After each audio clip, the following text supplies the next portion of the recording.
Hello, everyone, and welcome to the show. I am your host, Apostate Aladdin, and the purpose of today's live stream is to platform and speak to those who are Muslims, those who are believers in the religion of Islam, but have questions or doubts that they don't have an opportunity to discuss anywhere else. So I'm happy to take calls from such believers today, and if you would like to be one of the callers, the link is pinned to the live chat, so please do click on it if you would like to call today, because we are low on callers. It seems like I have forgotten to make an announcement, so let's hope that we get enough callers today.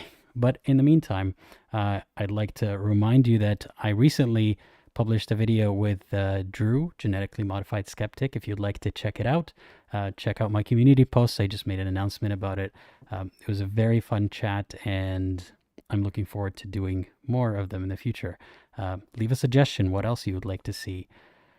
And in the meantime, before we take the first caller, while we're still waiting, I received some messages from Muslims who wanted to join, but unfortunately couldn't. And one of them left her story for me to read today. So that's what we will start with.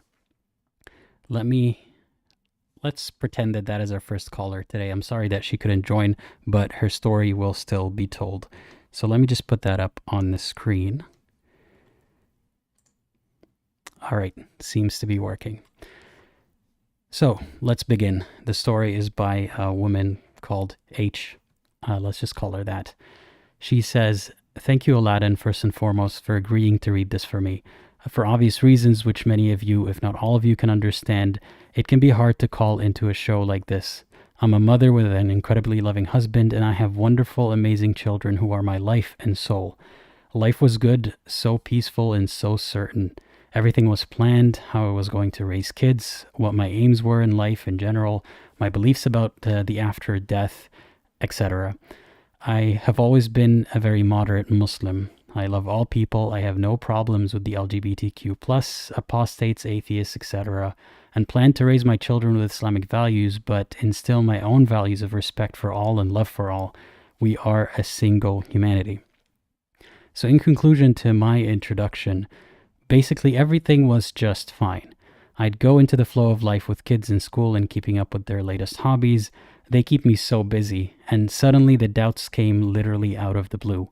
It all started with something which triggered me regarding the age of Aisha at the consummation of her marriage, the Prophet Muhammad's marriage to his youngest wife, Aisha.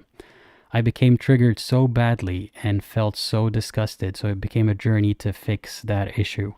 I searched and read different articles, spoke to different people, and I guess I fixed my issue. I found some articles stating she couldn't have been 9, using other hadiths about her sister's age and certain battles, etc. She would have been around the age of 19. Well, I guess I fixed the problem, or so I thought. So I thought, hey, let me see what other problems I can fix. And that's when I watched my first anti-Islam video. I've been so oblivious to what is online nowadays, so busy with my head in the clouds. I didn't realize how much exists now, things critical of Islam. It was honestly like a hurricane had hit me. It was so much to take in all at once. I think I went into a very deep but thankfully short-lived depression. I gotta pause for a second. I just wanted to say that a lot of us, Muslims and ex-Muslims, can relate to that very progression of things. Being exposed to one problem in Islam, or always having that problem in mind, and then when you get hit with the full magnitude of everything else that people are pointing out, it makes you sad, it makes you overwhelmed. So I understand where she's coming from. So, as she was saying, it was so much to take in all at once. I think I went into a very deep but thankfully short-lived depression. Some days I suddenly felt I couldn't breathe. My heart would race. Thinking back, I think these were panic attacks. It was only when I watched some of your videos I found them very relaxing, but also realized all this time other people exist like me, that think the same things, that can relate, that sound like me and used to be like me. I cried my way through your videos, their video called I Love You Allah. It's different hearing Islamic criticism from an ex-Muslim. They've been there, done that, and understand you. Islamic problems to me previously in my teen years was a process of having a small doubt or issue and then watching enough apologetics videos to go, okay, that's fine now. But this time it's different. Everything has hit me in one go. Maybe because I'm older, I'm more skeptical, less gullible, and maybe with age I've come to expect more of God. I feel I can see through things that I used to accept but now seem so absurd. This is my first time reading the entire story, by the way, and I am processing it myself as I'm reading it. But that, again, is something I could relate to. I mean, it's one thing to hear about all these issues and have all these doubts, and then, especially if you're hearing them from someone who seems to be antagonistic towards your people or your religion, it's not comforting to hear those problems. But I hadn't really thought about it that way before. It's a lot more comforting to hear about it from someone who seems to come from the same place as you, at least not necessarily the same country, but a similar sort of background. So you know that they seem to have better intentions than the so-called haters of Islam, or what you would think are the haters of Islam. And it's good to know that they too have moved on, and so can you. So I'm glad I helped in that way. Continuing on with the story. I eventually got to a point where I accepted that hadiths are just awful and none of them can be trusted. I mean, if we say the bad is fabricated, then what reliability does that leave the good ones? When some have the same authors, have been scrutinized in the same way, I feel like 90% of the points against Islam are about the hadith. So this is when I thought, okay, let me look at the Quran only. And let's just say I'm having so many issues which only increase as I go further and further into it.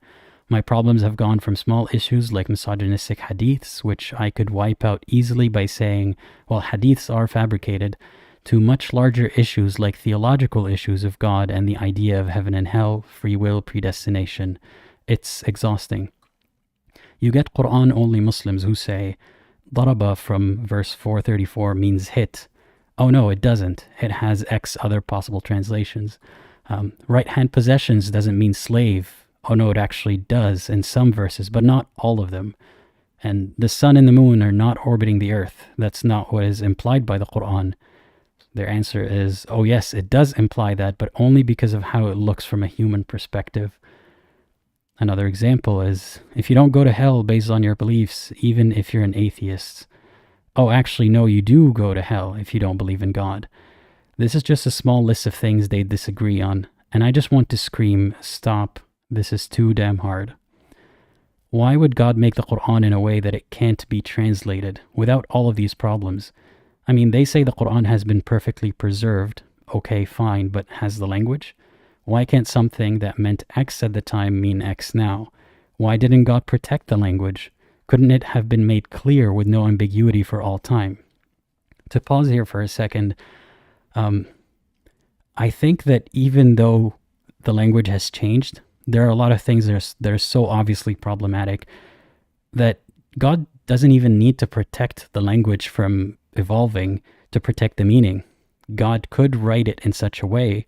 I mean, God has control over everything. So God could engineer it so that despite the language changing, all the words used in the Quran haven't changed much. So you could still understand exactly what it's saying and there's no misunderstanding there. So that would have made the Quran even more amazing if, despite the evolution of the Arabic language, it still means exactly the same thing. It just happens to use all the words that remain preserved. Like, wouldn't that be amazing? But that's not how it turned out. Anyway, going back to the to the writer's story. Couldn't it have been made clear with no ambiguity for all time? Ambiguity is nice when it's about something mystical, but when it's about what daraba means, which means hit, the verse is about disciplining your wives. Hit or not to hit, beat or not to beat your rebelling wife. That's not beautiful, it's not mystical. It's downright unfair. And I just feel sad and angry. But how can I be angry? How can I be angry at something who, if I doubt him, means he never existed anyway? I will always believe in God, but when I think of God in the Quran, I want to ask him so many questions. Why did you never send a prophet when cameras and recording devices existed? Why did you make it so clear in your book who the prophet can marry, but left the other things which are important to us today ambiguous? That is such a good point, and people really need to ponder this point.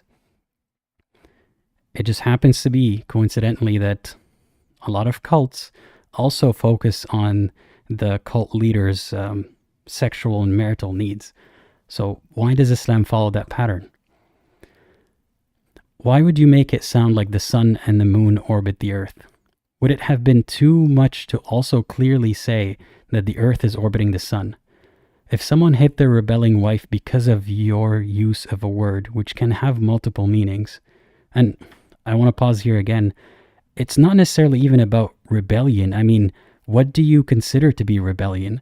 Some people consider a wife not asking her husband before going to visit her family members. Like that is a case study from the Ahadith, I believe, or don't quote me on that part, but I remember that case study in a fatwa at least, that a woman has to ask permission from her husband to visit her family members. That could be seen as rebellion if she doesn't ask permission, or if she goes despite him saying, no, you can't visit your family. So let me just paint a clear picture. This isn't about controlling a hysterical wife, which even in that case, what would, beating her do? So I just want to clarify that, because there's always so much apologetics about what that verse actually means. It just opens an avenue for abusers to abuse their wives Islamically. That's my position on it. Going back to the story. If someone hit their wife because of your use of a word, which can have multiple meanings, when all along you wanted him to just separate from her, then doesn't that mean that you failed to give him the correct, clear instruction? A woman, maybe thousands, maybe millions of women have been hurt because of you. That is a very good point. And not to sound like someone who's defending those who beat their wives, but there are people who wouldn't have done it except for God's permission to do it, or what they think is God's permission to do it.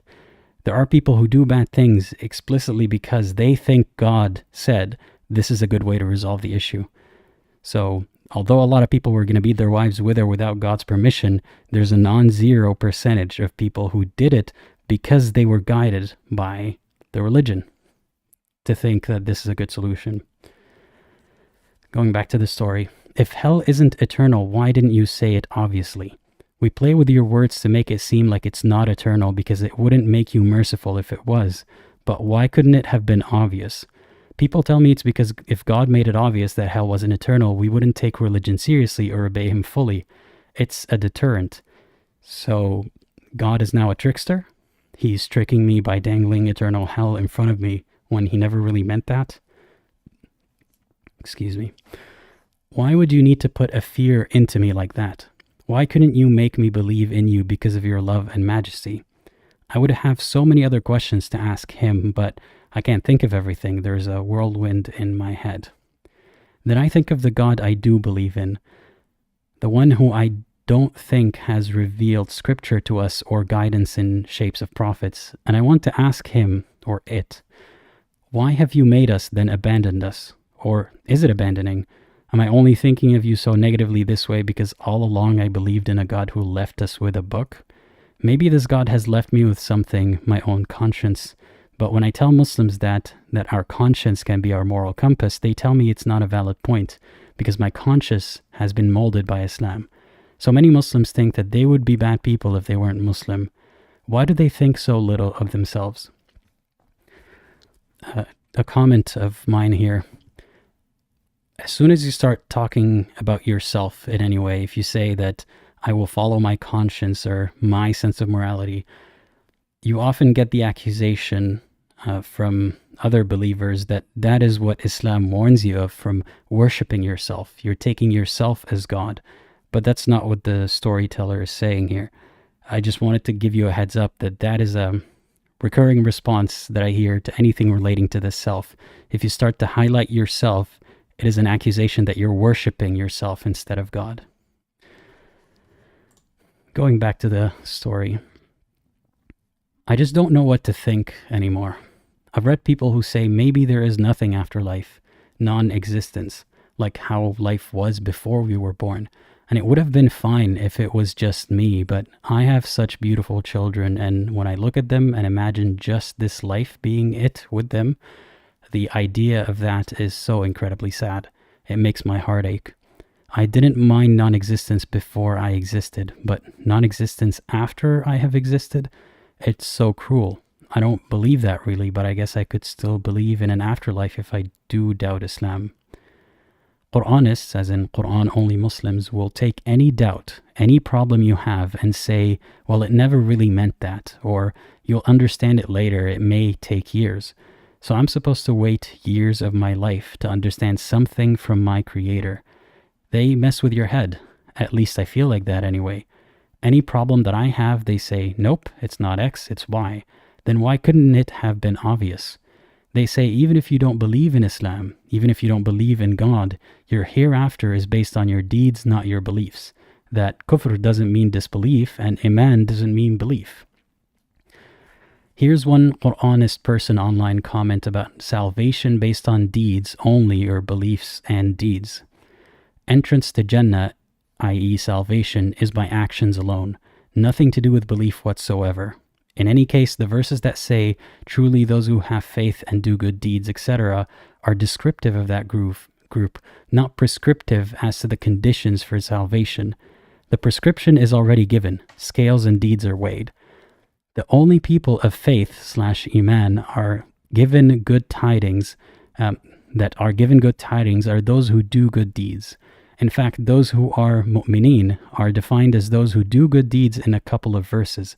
Here is one of them, and it cites us Surah Al-Kahf, verse 2. And to give good tidings to the mu'mineen, those who do good deeds, that for them is a beautiful reward. I'd love to know your thoughts on this. So, my thoughts on this. I feel like there's tons more precedent for belief being one of the main factors in someone's judgment than just good deeds. I mean, that is one of my biggest problems with Islam. Someone could do all the good deeds in the world. They could be an amazing person, helping the people around them, giving to charity, doing all the stuff that Islam describes as good deeds, but they don't believe in Allah, and maybe they don't believe in God at all. Because if you tell a Muslim, well, what about that case of a person? They would say, well, as long as they're a monotheist, then they're good. Then they might get a shot at heaven. But that's not the main issue here. Whatever their belief is, or if they have no belief, they are labeled as a kafir, especially if they know about Islam, if they've heard the message, whatever that means, and they don't believe in Islam, then that is considered a rejection of the truth. I have come across so many verses and hadiths that make that very clear. It's a condition to be a Muslim. So it's, I mean, if God truly intended to say, no, you just have to be a good person, then he failed miserably at communicating that. Miserably. Because there are so many verses that talk about belief and faith and just crap-talking disbelievers. If that's what he truly meant, then he could write better than this. Kind of like what the storyteller was saying. Why can't God be clearer? Going back to the story. I've always heard over and over again that salvation is for those who believe and do good deeds, but anyway, if I go to that extreme and accept it, then what's the purpose of a Quran? If our salvation is purely based on our deeds, I mean, the Quran's mistranslation issues, according to them, can make a good man think it's acceptable to hit your wife if she's done nushuz. So maybe that good man was better off an atheist than a Muslim. Islam's mistranslations of the Quran, in combination with hadiths, which most people believe in, can make a person a worse person if he was left to his own devices, his own moral conscience. Than if he was left to his own devices. Why would Allah allow this? It's strange that my life has gone upside down. Something like praying that was normal to me seems so strange now. The Kaaba looks so strange to me. People walking around it in circles. Why? Because, I don't know, God knows me. He made me. Why did he make this religion have strange rituals which, to most people born outside of it, just looks like another strange religion and not one they should give a second thought to? The same way I have never given the Hindus bowing to statues or Christians baptizing themselves with holy water a second thought. I totally agree with that. I mean, even if someone was shallow and superficial, if you want to call it that, and they quickly judged a religion based on seeing a few rituals and a few movements, and they thought, that looks a bit weird, I'm not interested. Do they deserve to go to eternal hell for having that opinion? I mean, how many books do you judge by their cover? A ton. Does that make you a bad person? No, it doesn't. So even assuming Islam is the truth, why would you have such a ridiculous cover on it? At least for today's standards, for a lot of people who aren't religious or who follow their own religious, the cover of Islam looks ridiculous to them. And that alone dissuades them from looking into it. And that's all assuming that Islam is the truth and it makes its case perfectly, which doesn't seem to be the case to me, at least. Anyway, going back to the story, I believe we just have one more of those pages. And a few callers have joined the queue, it seems, so I'm looking forward to that as well. So the story goes, my future beliefs are uncertain. Maybe I already know what my beliefs are, but I am sad because with each passing day, I think more and more about what this means for me personally. My family, my kids, my marriage, my doubts have never felt so big, so hard to remove. I feel the logical side of my brain went into gear and there's no turning it off. Every Islamic talk I watch now, I feel I can see through it. Even the progressive ones, I can see how they smooth things over. They don't even see it themselves. I started watching your videos in the stillness and quiet of the night on my own. The first few videos I watched, which echoed all of my own doubts and problems, were so exciting to watch.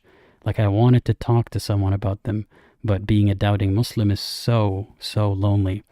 Until someone else is in the same mind frame as you, you can see how brainwashed they are and there's such little you can do. Maybe no one wants to go into a crisis like this. I didn't intentionally do this to myself, but once I watched one video, I couldn't stop myself. Islamic videos online tell you when you have a doubt, make dua to Allah, make prayer to Allah.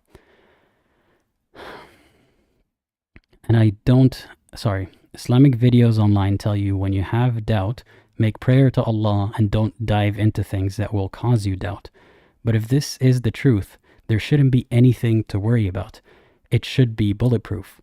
I've listened to all of Hassan Radwan's videos. If he's listening, can I say there is something about you, both Aladdin and Hassan, that is so comforting? You both radiate kindness and empathy. I appreciate you saying that, and I'm sure Hassan would as well. I listen, and it's such a nice feeling to feel, finally, someone who gets me.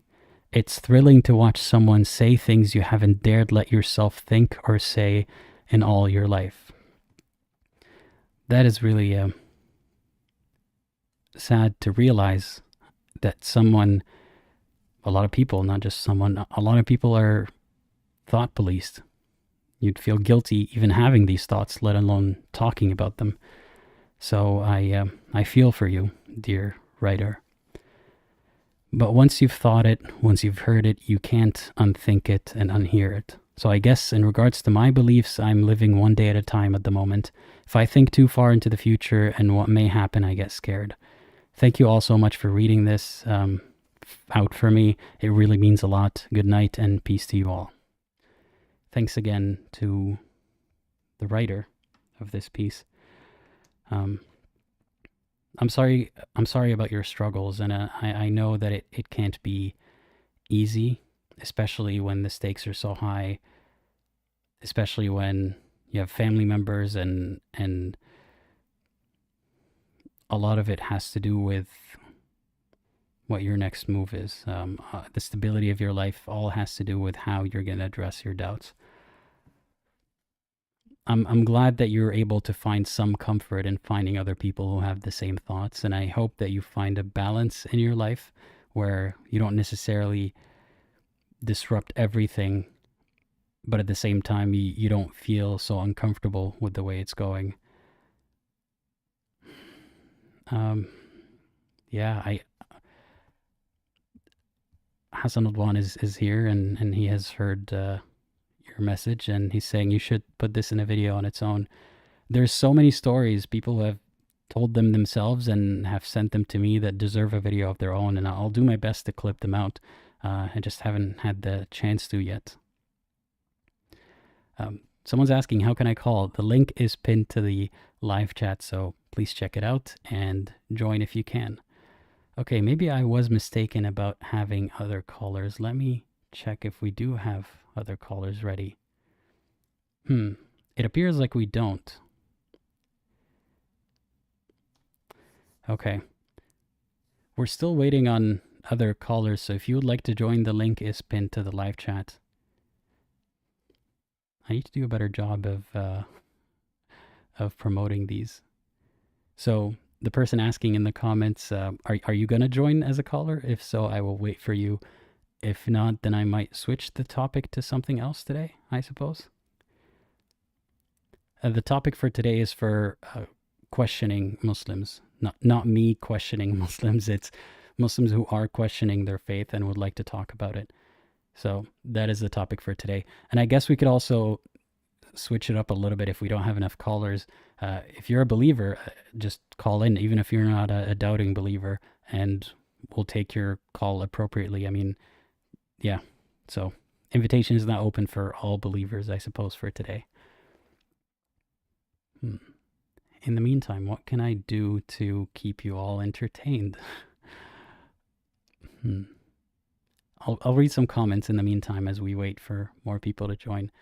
Hermes the Wildcat says, the rise of questioning Muslims and Christians, etc., only shows that religion is going directly to the thrash of history in this era of the 21st century, because you can't have a future with bullshit ideas.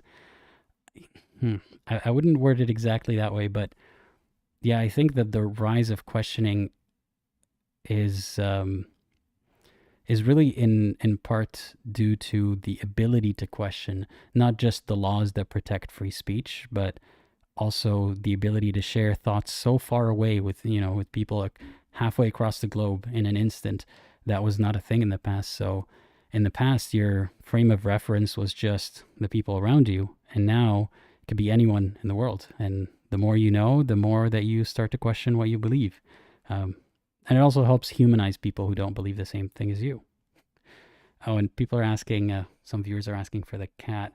Well, he's sleeping back there. You can't really see him. Wait a sec. Yeah, still can't really see much. But,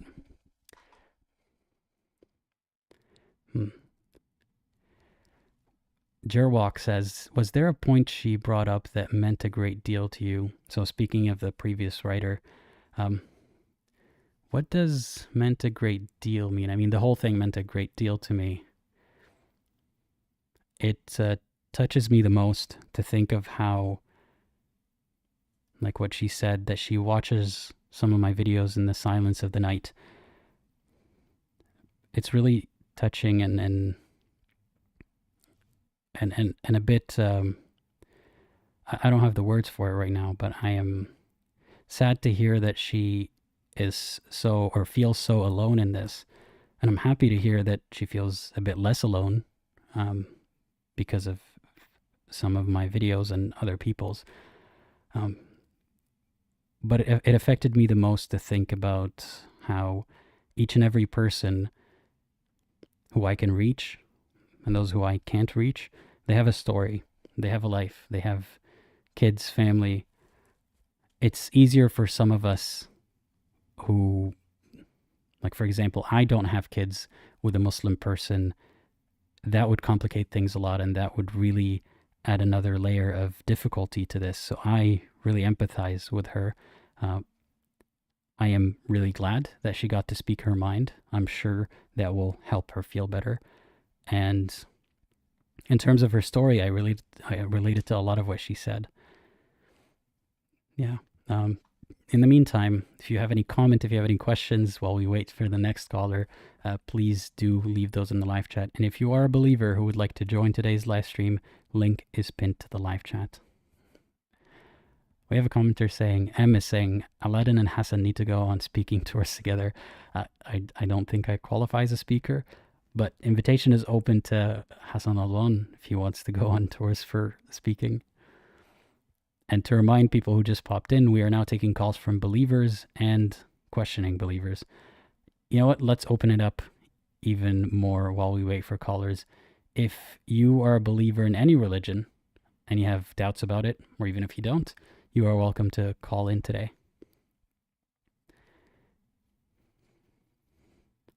Hassan says, one of the things that struck a chord was how the sermons of the preachers look so different once you start doubting. Instead of helping, they made me doubt more.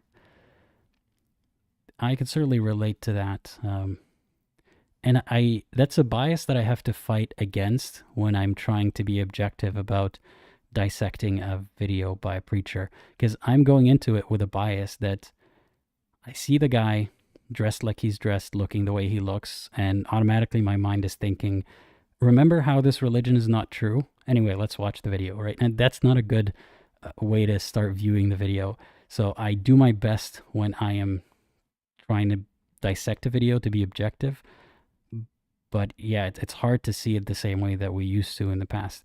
And it reminds you, like now that you're out of the religion, if you're someone who has left the religion, you remember that all of these men are just men. Like they're just human beings. If one of them had a bad point, he could, maybe not intentionally even, he could be communicating a bad idea to you, but just because he talks in a certain way and dresses in a certain way, you would accept it with a similar level of credibility as the source material he's quoting. So for example, if he has a certain interpretation of a verse or a certain lesson that he's trying to teach you, you'll think that this lesson is pretty much almost as valid as the Quran. And if you're a believer, you think the Quran is super valid. So that's something that changes a lot once you leave the religion. You see how human they are. Thank you for the super chat. Stop scamming, man. They say, for many, including me, the idea of losing our religion was unbearable, and I felt really lost when it happened, only to feel fine after a few months. Religion can be like a hard drug that you can get off of. I relate to that. The timeline changes for each person. For some, it's a few months. For some, it's a few years. But it gets even harder the more that you have people around you that haven't left the faith, and the more that their faith or the way that they practice their faith involves you also pretending that you practice, then it becomes a lot harder to lose that feeling of feeling lost. But it's, no matter how long it takes, it will happen. You will feel comforted eventually. And now is a better time than ever in history to leave the faith. And I'm not saying there's an advertisement. I'm saying that to comfort you. We have a lot more resources now. We have a lot more communication than if you were to go through this process 100, even 20 years ago. Every day it becomes a bit easier, so I'm very thankful for that. Here's a great question by Frederick Jensen. Why are you not Christian/other? And if you have chose, what would you be? To answer the second part of that first, it's hard to say what I would be because I haven't assessed all of them, and if I would be a follower of a certain religion, then I would. I have nothing stopping me at the moment. But why am I not Christian/other? A lot of it has to do with the same pitfalls of the religion that I have left. The central idea of God exists and it told you something through a man. I've seen how unreliable that method is. And I've seen nothing extraordinarily, there's a lot of extraordinary claims, but nothing to prove those claims. And a lot of the way that many of the religions that I've come across are sold or pitched is by showing you amazing things or telling you that my God did amazing things or my God is the explanation for those amazing things. But even if someone were to do miracles today, there is no link between doing something that we can't explain and credibility for the claim that they're making about something else. So if someone were to have a touch of gold, for example, say they have a machine or just a glove or just their hand, and they touch something and it turns to gold. And then they say, also, I am God, or I am the Son of God, or whatever other claim. These two things are unrelated. Maybe it's magic, maybe it's aliens, maybe it's science, maybe it's supernatural. But just because you can do something I can't, or demonstrate something I can't understand, doesn't mean that the other claim is true. So that's just to get back to the question. I haven't come across a religion that makes its case in an undisputable way. And maybe in the future I'll look more into religions that deal more with spirituality, because many of those don't pit themselves as the ultimate source of truth or the explanation for God, but more like a way of life that some people feel better when they live it. So if I find one of those religions that seems to resonate with me or improve my life, then that is a religion that I would join, if that makes sense. Let's see, what other comments do we have? We're still waiting for callers, so now is your chance. If you would like to be a caller, please do click the link.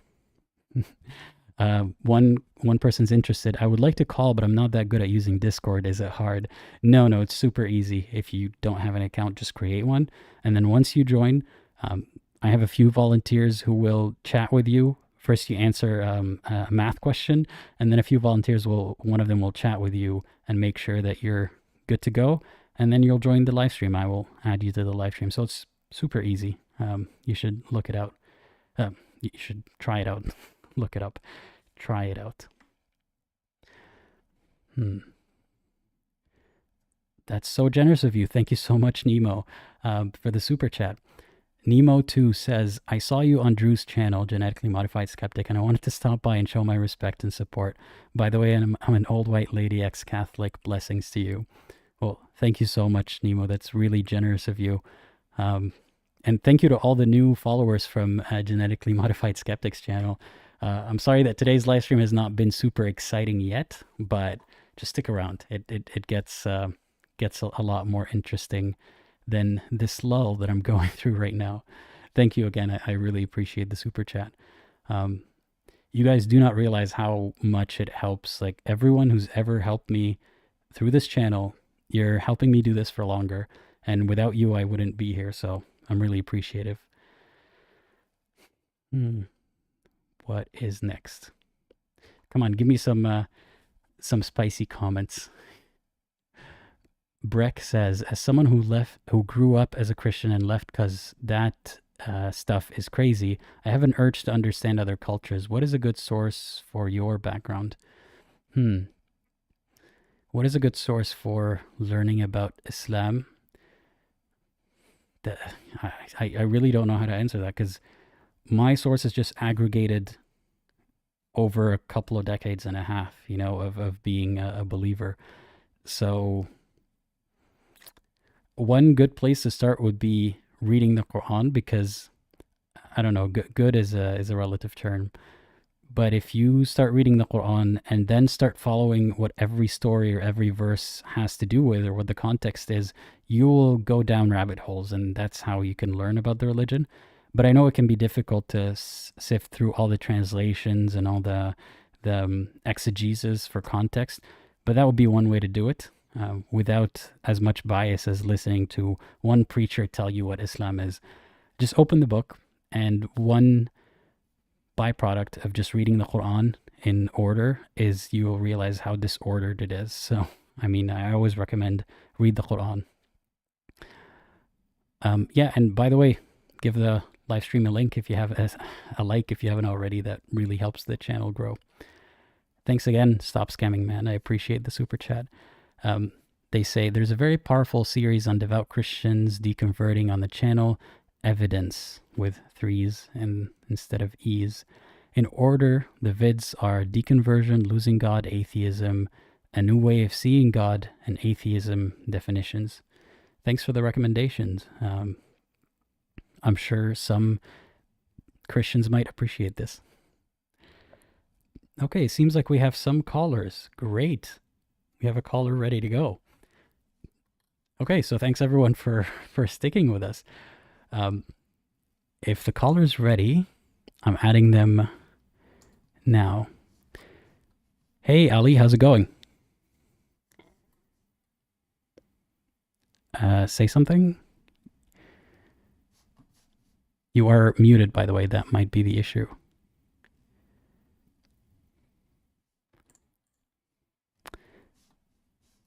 Ali, are you there? Oh, and there also might be a delay in them hearing this on the live stream. In the meantime, is there a spicy comment?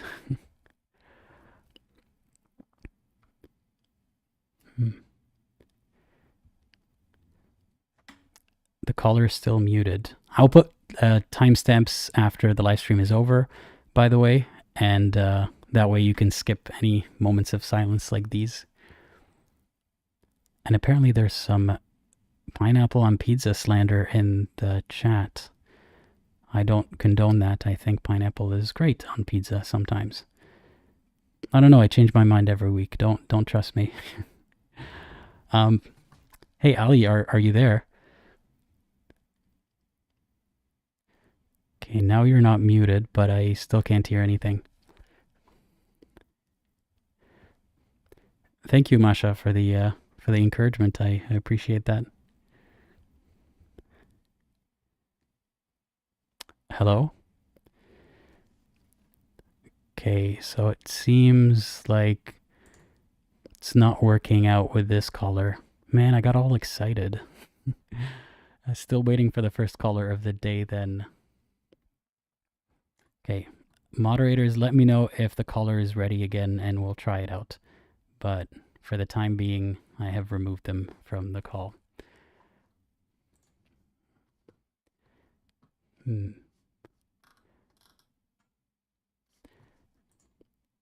Okay, what else can we talk about till we get to the next caller? So someone's asking, how do I talk to you? The link is pinned to the live chat, so please click the link and you will join the call. Well, you'll join to speak to one of the moderators, and then I'll add you to the call. And they say that they've signed up to Patreon. Well, thank you very much. I appreciate that.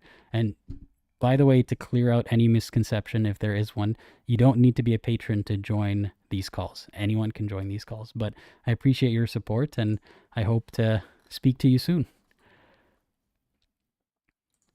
Okay, so Shadi, that is a good question while we wait. Shadi says, can you talk a bit about why you don't like Dawkins and the so-called horsemen? Let me pause that for a second because it seems like the caller is back. Let's try it again. Hey, Ali, can you hear me? Oh, that was my mistake. Can you hear me now? Hi.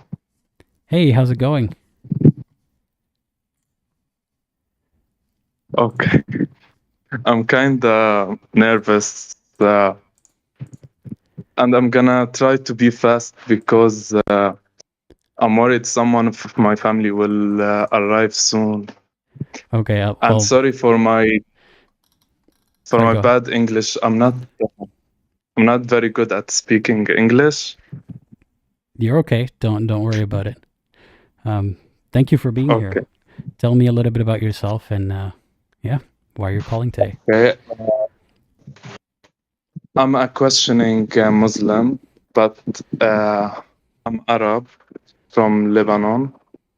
I have a Shia background, not a Sunni one. And it's rare to see the type of ex-Muslims that I am, like Shia background. You understand me? Mm-hmm. Yeah, because there are fewer ex-Shia. I mean, there are fewer Shias than Sunnis, so I guess most ex-Muslims are ex-Sunni. Exactly. So I started the questioning the religion since I was like a kid. I'm 19 now, so maybe 14. I started questioning because I'm queer and I'm raised in a very extreme and very religious household. So I used to be very, very religious. But when I studied more, I was studying in the madrasa, يعني. But when I started to know more about the religion, uh, I realized يعني I'm not straight. So I was very worried I'm gonna go to hell وهيك. So I started asking my uncle, he's a sheikh, about like I didn't know what is yani gay or this stuff. So I asked him about like liking someone from the same gender, and he told me the story of Qawm Lut and Beast. And from that point, yani, I got really depressed and prayed every night. And even yani, Siyam in English is fasting. Yeah, fasting. Yes, and started yani, practicing fasting more and more. But it got really bad, and I started yani, self-harm, and I committed an attempt, but I survived. So I felt like Allah wants me to stay alive, and it's like a test. It's like a test, يعني, to see if I will believe أو هيك يعني. So I became more religious than ever and got into YouTube. And there is a channel called Al-Fikar al-Maghribi. He's ex-Sunni who converted to Shia. And I became very extreme against Sunni Muslims. And I learned a lot about Islam and the history of Islam uh, from both Shia and Sunni books. But I don't know why I became more knowledgeable about the Sunni version instead of a Shia version. So I was like, majority of Muslims are Sunni. We are wrong. Like Shia are like 200, 300 million only. And I felt bad that the majority of people will go to hell for not believing in Imam Ali وهيك. So I started also studying more about Sunni Islam, but it drove me more away from Islam because it's يعني Shia Islam is kind of less extreme. I don't know why. People are nicer and more accepting for ex-Muslims, and يعني maybe because I'm from Lebanon, not from other يعني more conservative country. So after learning more about Sunni Islam, it made me very questioning. I feel like I don't believe anymore, but I pray. I still pray, but يعني I fear dying and like going to hell. So I don't know what's the point, but I can't stop يعني praying or feeling scared. You know. Well, I'm so sorry that you went through that, and I'm glad that you're here with us today. I want to know why you think you can't stop praying and feeling scared, as you put it. I used to pray when like I feel يعني I feel not straight, not straight. So I kind of got addicted. So if I don't pray, I feel like there's something missing. And I noticed that sometimes I don't say anything. I just stand يعني على مصلي. has that helped you? Has that helped how you feel about your sexuality? No, it made it really worse. And يعني it made me more depressed, made me hate myself. But I started accepting a little bit when I downloaded TikTok. يعني I think 2022, and learned about the sexuality.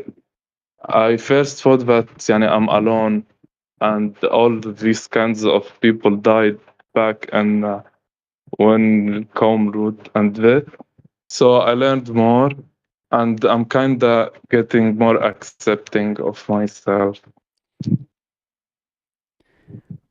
So when you say that whenever you feel a little gay, you start praying more, right? Yes, not يعني full prayer ركعات like this قصدي. يعني like saying some Quran verses or dua like this mostly. But when I go home, I pray like slower because like I used to pray fast to finish. So yes, like this. So when that happens, when you pray to prevent the gay, if we can say it that way, do you feel less gay when you're done praying? No, Does it comfort you to pray in that situation? uh, can you repeat what you said? Yeah. Does it make you feel better to pray? Does it comfort you to pray in that situation? No, I feel nadam, regret, Guilty? like yes, because I'm wasting يعني my time. Oh, I feel like a hypocrite because I don't believe. I know deep inside, like I don't believe in this religion, and I kind of despise the prophet and these things, but I can't stop praying. Well, I'm trying to ask some questions to help you explore why you can't stop the praying or why you think you can't stop. Um, so far you've told me a bunch of reasons why praying doesn't feel good or doesn't help you. So what is on the, like, that's all the cons. There's pros and cons. What's on the positive side? What's on the pros side of prayer for you? My family are يعني happy, and they don't يعني their suspicions go away, and يعني they think I'm still Muslim, so I'm kind of safer. So you pray to please your family and to be safer from them. Yes, يعني it's a big part of it, because if I don't pray, they will suspect it, of course. Well, I'm not one to advise you on, not praying. Like, my advice would not be stop Yeah, praying. like, It's harming you. I mean, but I have to I can highlight a few. Yeah, sorry, go ahead. act I'm praying, but يعني it won't affect me because I'm acting. I will be like it's fast, but the way I do it, يعني half of the times I pray يعني عن جد really. Yeah, like, um, do you understand? Do you understand me? Yeah. Let me tell you what it sounds like from my end.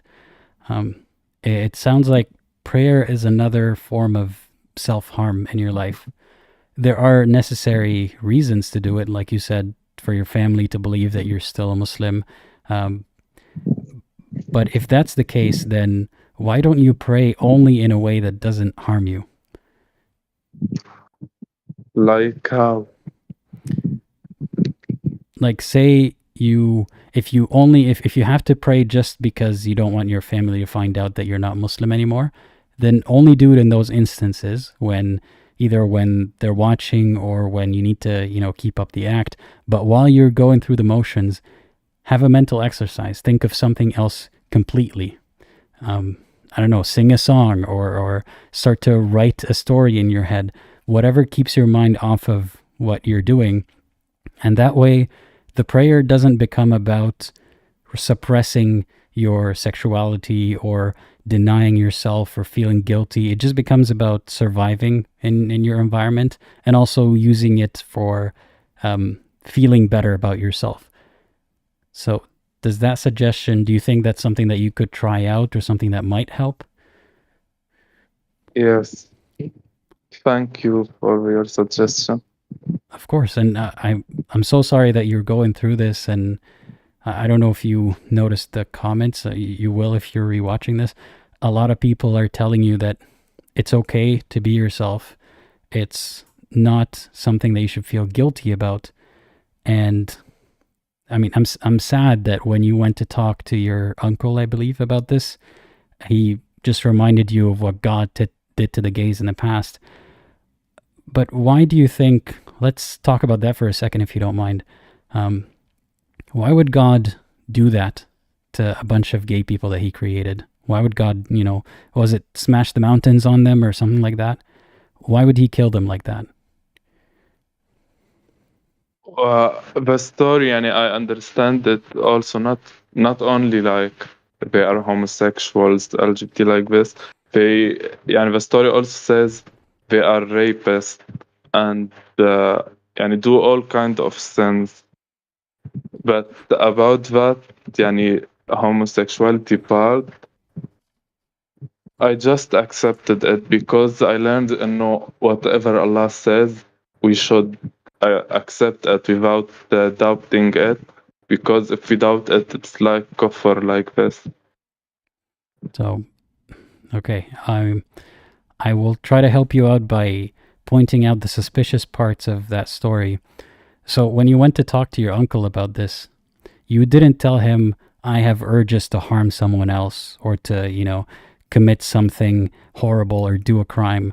So you didn't tell him anything that has to do with the parts of the story except the part about being gay, right? Yeah. But he told you that story, and God or whoever orchestrated this story lumped up all these crimes with being gay as if it's all the same thing. As if Right. But that's not true at all. Unless you are telling me that you've had intercourse with someone against their will, which I don't think that you have. No. Then there's nothing to feel guilty about, and that story doesn't apply to you if you believe that story actually happened and God was punishing them for all of these crimes. Like at that point, if God has punished a group of blonde people who are also committing all these other crimes, then would you feel guilty about being blonde? No. It seems like an irrelevant detail, right? Yes, but in Islam, the hadith, it's not only from the Quran. The hadith are way worse. So there's no escape from the fact that the religion is very homophobic and non-accepting. But like now, I don't believe any of it. No, it's bad.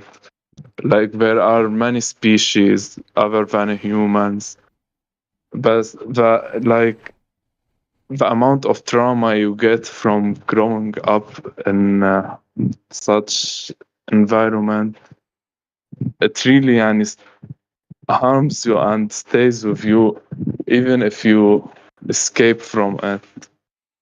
And like living here in Lebanon, I'm luckier than my friends. مثلا they live in Saudi or Syria, Iraq, but it's still like every time someone from the queer community gets killed, people will celebrate it here. Like it's so rare to see anyone who thinks like we are human. They see us as like demons. And it's not only like Muslims, also Christian. I don't know how to say it. Yeah, Christians. Masihiyin. Yeah. They are also like this, but يعني they don't kill. Heck, يعني I think they don't kill LGBT people.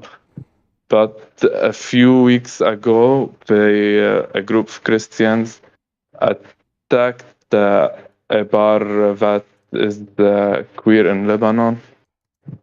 So it feels like there is no safe place for us. And I always thought like when I finish my university and travel away from the Middle East, it will be so much better.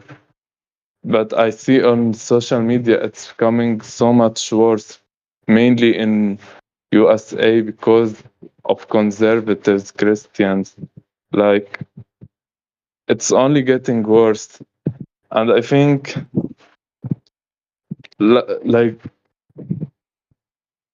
no, I'm not blaming like all Muslims, all Christians, but they are the majority of them like this. So you are living in the West, right? Yeah, I'm not in the Middle East anymore. How is it like living there? Are people also extremely non-accepting and willing to harm queer people? No, I think it's there are areas where that could be the case. Like I'm not saying that nobody's struggling from that issue in the West, so to speak, but for the most part, it's a lot more accepting than it used to be. But there's a resurgence of hate and intolerance because there's a boost in acceptance. So now that people are becoming more accepting of gay people, and it's almost hip and cool to be accepting of gay people, and a lot of companies, for example, they jump on that trend to seem like cool and progressive. The more that you will find people who weren't previously vocal about the issue that now feel like they have to speak up against gay people because they see it as some kind of moral problem. But despite those people, it's certainly getting better. It's not as hopeless as you might think based on some news, but I just want to reassure you from that angle. And I'm sorry, it's terrible to see the people around you celebrating the death of someone you identify with, even if you don't know them personally. I mean, it would be if a believer is watching this right now, it would be as if everyone in my city or country celebrated the death of a Muslim or a Christian every time it happened. That's how disheartening it would feel, and that's how terrifying it would feel. Like hate only makes other people also hateful. Like I always try to not be hateful toward Muslims, but مثلا like today I saw a video of a 11 years old trans girl that got beaten up and they stomp on her head. I saw the comments. It was like adults are so happy and saying it so good who made them happy. And I saw like a Palestinian one يعني عنده his profile saying it's a good thing. And I felt so bad for replying, well, it's better when Israel do it to Palestinian kids. I felt like so bad, so I deleted the comment. But يعني it's so hard to feel love towards people who want to harm you. You understand me? Yeah.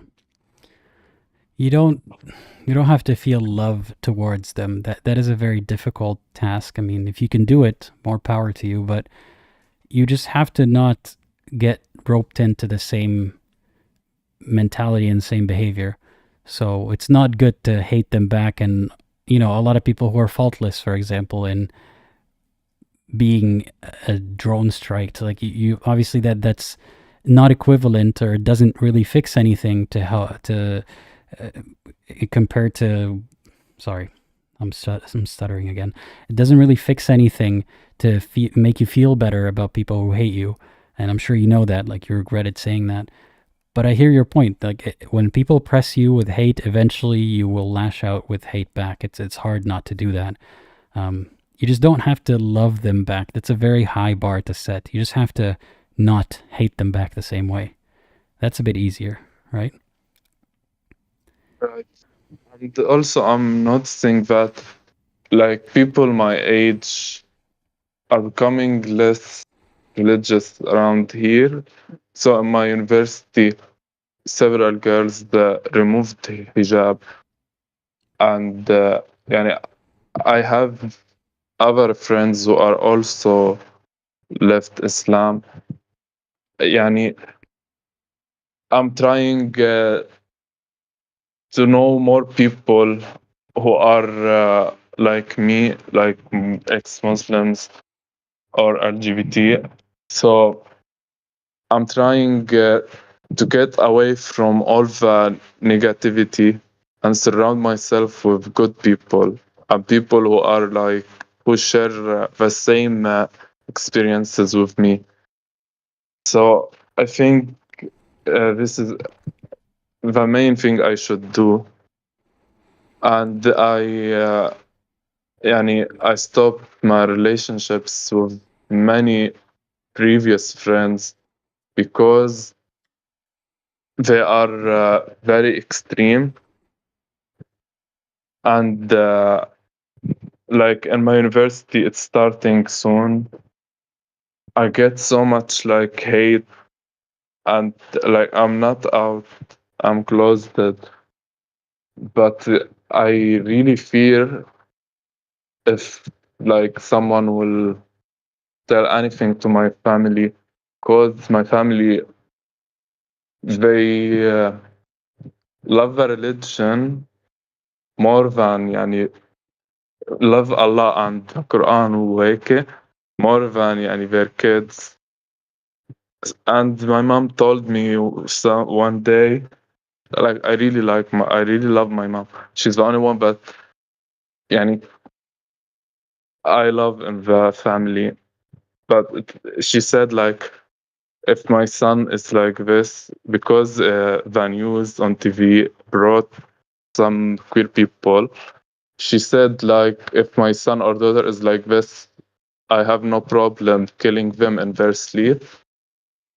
So like I know that soon I will travel and I will be away. And I want to stop my relationship with all of them. But like my mom, she sacrificed a lot for me because my dad's side are abusive and my siblings are really bad to her. But I don't want to leave her alone. But she accepts her abusive and very bad son, but won't accept me, even though I'm very good to her. It really hurts. And I don't know what I should do. Like, if I should stop talking to her. I'm sorry, but it's so emotional to me. It's okay. Take your time. So I don't know if, like, I travel away from Lebanon, if I should stop talking to her, because if I tell her, she will be really hurt. I don't want to cause her any harm, and like there is no, I will hurt her. Like I won't sacrifice my life. I want to get married and and adopt like a child. So no, بكل طرق I will harm her. and I can't see her sad, because if I came out, she will be really hurt. Uh, like she has the health issues. I fear maybe she'll get a heart attack or like this. And if I don't, I will always live a double life. I will never be myself when I talk to her, and she will never attend my wedding or be a part of my future. So I don't know what should I do. If you have any suggestions, yeah, can you please share? I'm really sorry that you're in this position. It's such a difficult position, especially when you seem to be so empathetic. I mean, I hear you. She has suffered a lot because of what a lot of people have done to her, not because of what you've done to her, right? Like you talk of an abusive brother who's abusive to her. She suffered at the hands of many people. Yep. He was abusive a lot to me, mostly to me, since I was a child. And my dad ignored it. She was the only one defending me. That's why. And you feel like you owe her for that, or she's done so much good that you shouldn't do anything back to her. Yes, she works a lot to buy me clothes and continue my studying. She never, I asked her something, she refused. She's such a good mom towards me, and I tried to be a good son to her. I have to remind you are being a good son. You're being a better son than the situation calls for. It's that her standards for a good son are impossible for you to meet. Not because you're a bad person, or not because you could work harder to be that person. It's hard to accept, but it's impossible for you to satisfy her current idea of a good son, because you cannot change your sexuality. And I'm sorry, it's a blunt thing to say, but I have to remind you of it, because it's hard to accept that. The longer that you think, if only I just pretend to be straight, if only I just tell her what she needs to hear, I am delaying that realization. I'm delaying that confrontation with the truth, which is your mother will be disappointed. But that's not because you did something to her. Like everything you mentioned about her tolerating abuse, her giving you everything she could, her loving you, her caring for you, it's all valid. And it's valid to then not want to harm her in any way.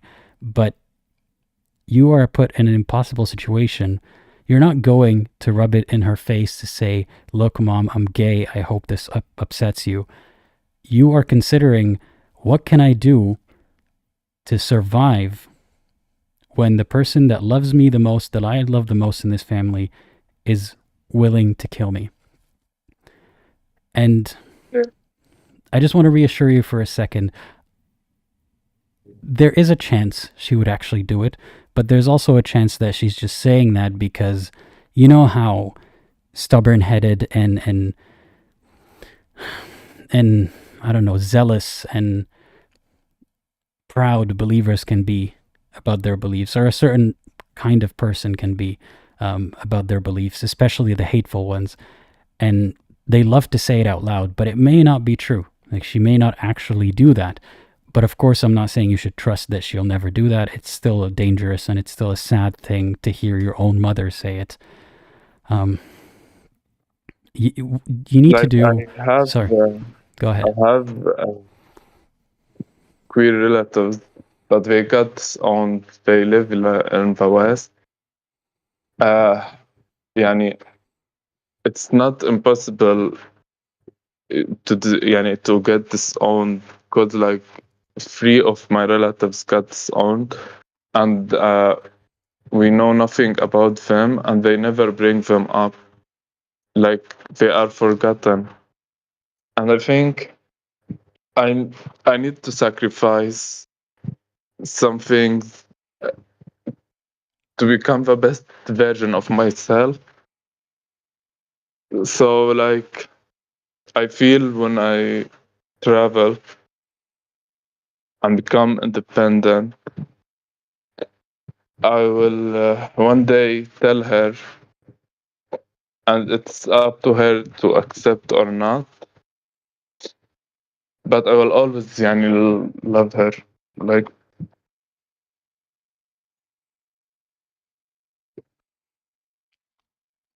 That seems like the sorry, wisest. but I need to end the. That's okay.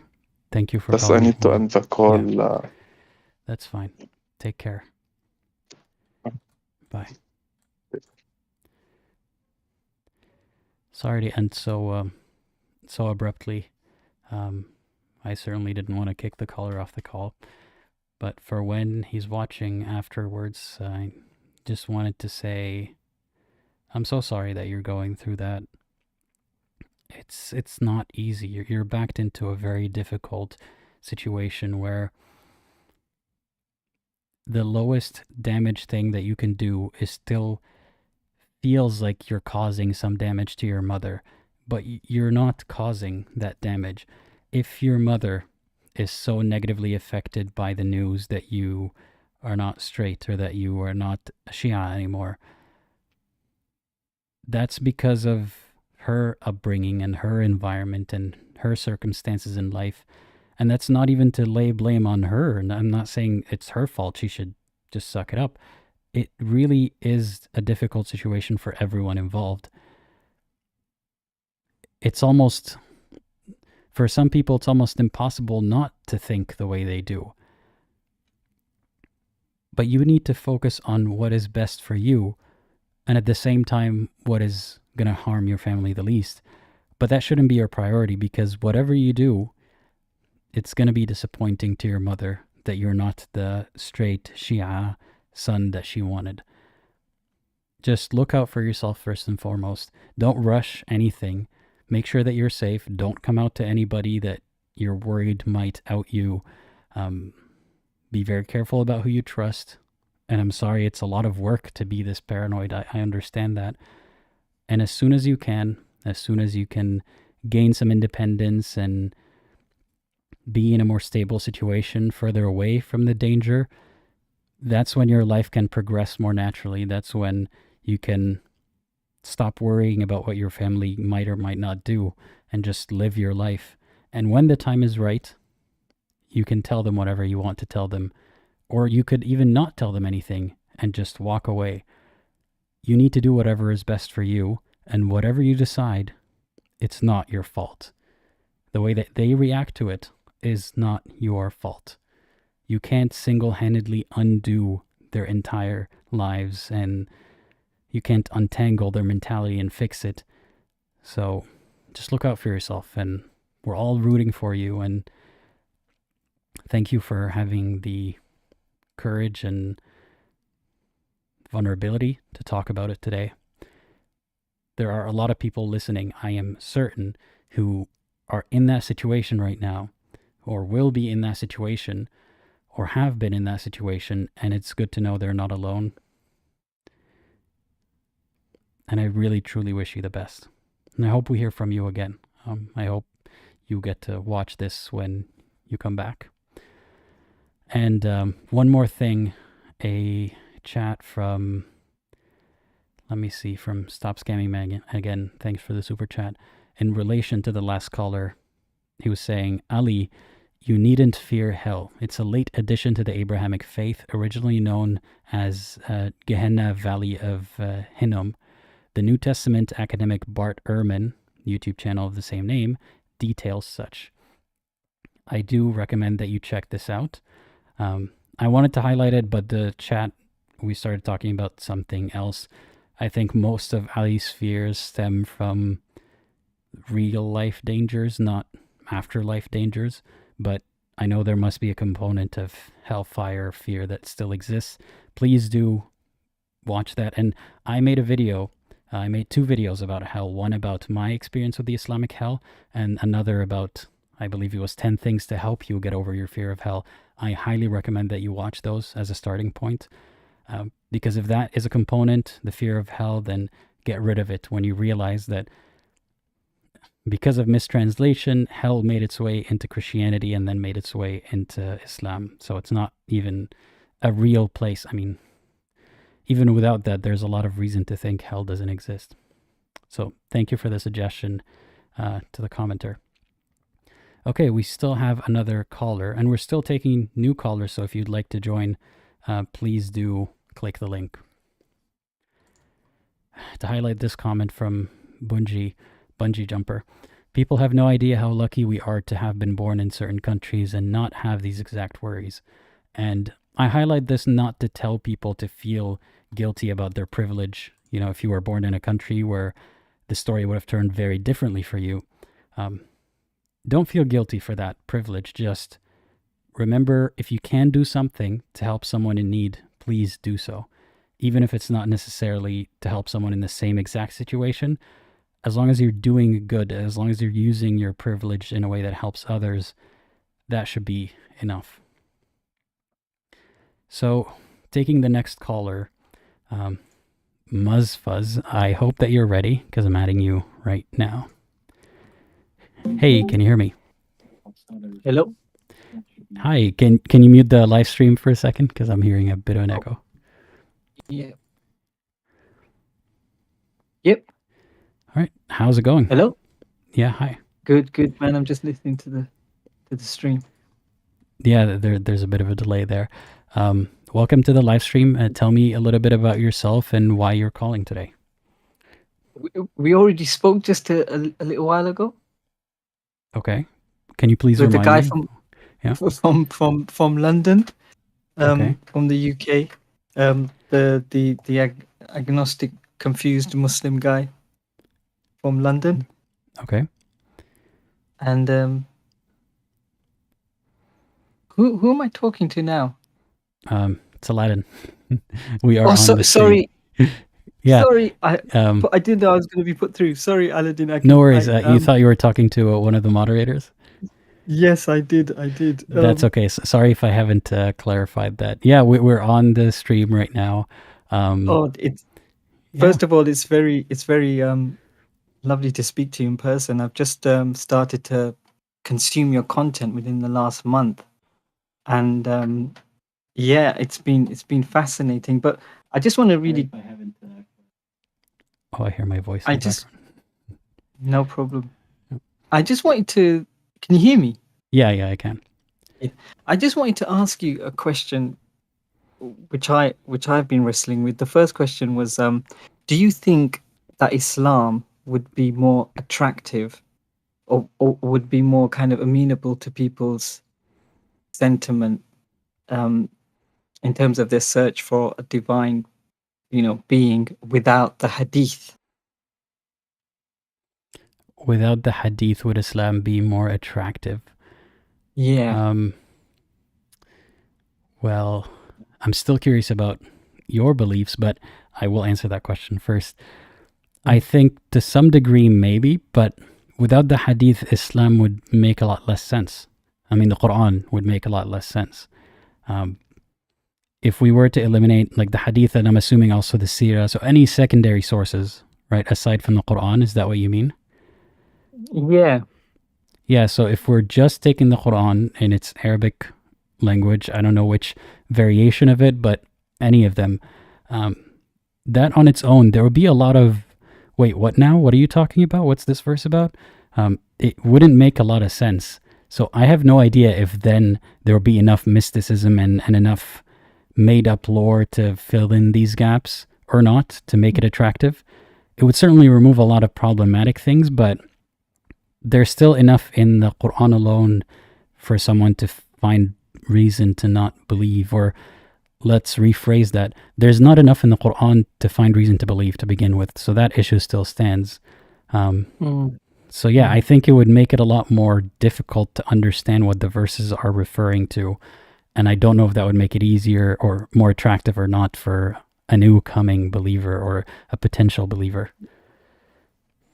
Yeah, I mean, because my story is like when I started to read the Hadith, um, that's when Islam started to become more unattractive to me, if that makes sense. For example, there's one Hadith that I heard the other day. I haven't heard this one before, but it was about the position of women and how women should obey the man. And it was basically the Prophet saying that if a man was covered in an injury and he had pus from his head to his toes, he was covered in pus, and if the woman went and licked that pus off the man, she wouldn't have given him his due. And I find it amazing that even when people read those hadiths and similar hadiths, that they still are accepting, that Muslim women even are still accepting of the faith. Why do you think that is so? Like, what is the psychology behind that? Man, I don't know where to begin. I mean, I hadn't heard that one before. I don't know. Like, I believe you that you're saying it exists. I'm not really doubting that. Like, there's a lot of crazy stuff in the hadiths. I am curious as to, its level of grading, as they say. Is it considered sahih? All that kind of stuff.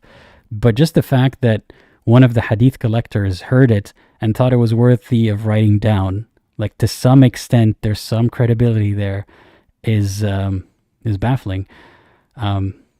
I think, I think there's a lot of exaggeration in the way that these stories are told. There's a lot of like making analogies or exaggerating the length or the magnitude of something to make a point, and that's certainly one of them. So I don't know who actually relayed that hadith. Your question was, why do people remain believers after coming across stuff like that? I think it's easy to dismiss stuff like that because people aren't intimately familiar with most believers in general aren't that good at reading the Quran and the Hadith, because people in most of their life, they're just going about their life. People are not privileged enough to sit around and deeply inspect everything that they believe and read all the sources, usually in a language they don't understand, find the right translations, all that kind of stuff. Like, most Muslims don't speak Arabic, so I don't fault them for that. But even Arab Muslims, there's a reflex, that as soon as you hear something that sounds horrible, you just say, no, that must be fabricated. Like, as long as they're aware that there's a possibility, the concept of fabricated hadiths, they don't actually need to verify what's the criteria for an authenticated hadith, what's the criteria for a fabricated one, does this fall under either of them? It's just this reassuring belief. Also, it falls back on belief again. If it's bad, it must be fabricated. It's there's a lot more to belief than just gross and horrible things getting you out of it. So sometimes people even try to rationalize it. So it's hard really to answer that question. There's a lot of reasons why people continue to believe despite, finding shocking things in the religion. Yeah, and I feel that that's the thing, because it's such an emotive topic. Do you sometimes feel that it's quite a losing battle? Because even within my own kind of family, when I try to bring up certain conversations, any kind of critique of the religion just seems to equate to absolute godlessness and disbelief. Any critique of Islam. Do you sometimes feel that it's a losing battle in that respect when you're dealing with, basically, like you said, just it's all about the psychology of it all, which they I don't know, mean to sound kind of superior in any way, but they just seem to lack the ability to make that leap, even to critique the religion. So you're asking, is it a losing battle? Is what a losing battle? Like getting people to think critically because there's that barrier? Yeah, getting Muslims to think critically. I mean, I suppose, like, do you ever feel like all the content that you're pumping out? Do you ever have days where you think, is this all worth it? Well, it depends on what the goal is. I mean, there's no way to personalize my approach to every single person. There's always going to be someone who's left out, of course. And I'm not even trying to optimize it for the largest numbers of people leaving the religion. Mm-hmm. The way that I'm trying to do it is, I'm not even trying to what's the word for it? Inculcate or plant these critical thoughts in people who never had them. That happens sometimes, but a lot of people already have these thoughts. Like, I can't even take credit for people having questions. It's just nice of them to hear someone put them all together and say the same thing, because as you've heard, many callers, they think they're the only person in the world who thinks that way. Them and the kuffar and the bad people. So in a sense, it's not a losing battle in that way, that I don't even need to go to a strong believer and say, hey, let's make you doubt. I don't want to. It's for all the ones who do have questions and feel like they're bad for having the questions. They can then hear that they're not bad for having the questions, and it's not that unreasonable to think about those questions. But let me ask you then, how did you get over that gap if you thought that any kind of critical thinking, or did you think that any kind of critical thinking would make you a kafir? I don't know. It was, for me, it was this kind of, I remember the first time I stopped praying. You know, that was the conscious decision to stop praying, when all this evidence, because I'd done a bit of Islamic studies. I'd lived in Egypt for a while. I'd gone out to learn Arabic, so I was quite practicing, quite curious about the religion in general. And for me, it was just a kind of constant pile up of kind of questions, and also the kind of, I don't know how else to kind of put this, you know, the kind of distasteful elements of the religion which I believed don't have a good social impact on society, you know. And you know, the problem I see all the time is that when Muslims come on the television and they defend things like the hijab, or they defend certain kind of stances they have with regards to gender positions and relations, like it's always like, well, those extreme positions are only held by those Muslims over there. We don't really subscribe to that version. But for me, like you said, it's like, you know, the seed of that extreme thinking, it gives birth to the same two sides of the same kind of, the liberal Islam and the extreme Islam, you know. And for me, I just decided, well, look, for me, it was this kind of like, I don't want to waste my life. I don't want to commit to something, and in my heart, where I'm having such kind of constant doubts, not about God per se, because I think that's something that we're going to take to our graves. You know, this idea of trying to search for some kind of divine explanation for all this madness.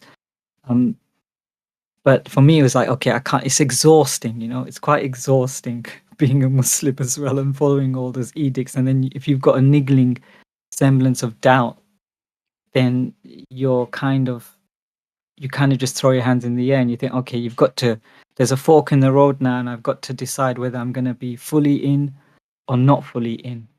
And I just decided to not be fully in, even though I kind of still go around calling myself an agnostic Muslim. How do people react to that label, agnostic Muslim? Not good. Not good at all. Not people in my circle. I mean, one of the reasons why I wanted to come on today, because I just felt like I was going a bit mad, because, you know, my immediate family circle and friends, you know, they seem to be getting more religious, and I just seem to be getting just almost repulsed by everything at the moment. So you know, I'm trying to look for a community of ex-Muslims, but I'm always apprehensive about, you know, I don't know who I'm going to meet what kind of precautions I should take. Do you have any advice on that point, like meeting other ex-Muslims and kind of taking the precautions that you don't meet, some nutter in London Like who has someone some ulterior pretending to motive? be ex-Muslim to harm you or something? Is that what you mean? Yeah, because it seems that, it's not one of those things that, it's a club that you want to be involved in and join, but you're also kind of cautious about who the club is actually being run by. Right. Let me think. Do I have advice about that? That really depends on your situation. I mean, it's hard to say. How do you find out if someone is role playing an ex-Muslim just to harm you? Is that what you're asking? Basically, yes. I wonder if one surefire way would be to get them to say like the anti-shahada or something. Like, I don't really do this. I have a Discord server for the patrons and members of the channel, and I've gotten this suggestion before. Like, I vet every person who's joining to make sure that they're not pretending and that they're not going to harm someone. But I've gotten that suggestion before, is ask them to say something like that's the opposite of the shahada. Like, I bear witness that there is no Allah, or even worse is shirk, right? Like, tell them to worship something else aside from Allah, because that gets Allah really upset. Maybe that could be one way, but yeah, I don't know. Maybe someone's a believer and they genuinely believe that the ends justify the means, so they don't even care about saying something blasphemous if the means, if the end is they would oust an ex-Muslim or something. It's really hard to say. Yeah, it's a tough one. I do think, I think people like you have watching your content and other ex-Muslims have definitely kind of given me a bit more courage, to kind of, I think we need to be a lot more fearless about this stuff now, so appreciate that, and it's been lovely to talk to you, really. Likewise, thank you very much. And yeah, I think that, I mean, this is going to sound hypocritical coming from the guy wearing the mask, but I think if ex-Muslims or agnostic Muslims or whoever doesn't fit the label of a traditional Muslim, if it's safe for them to do so, I think they should be as open as possible.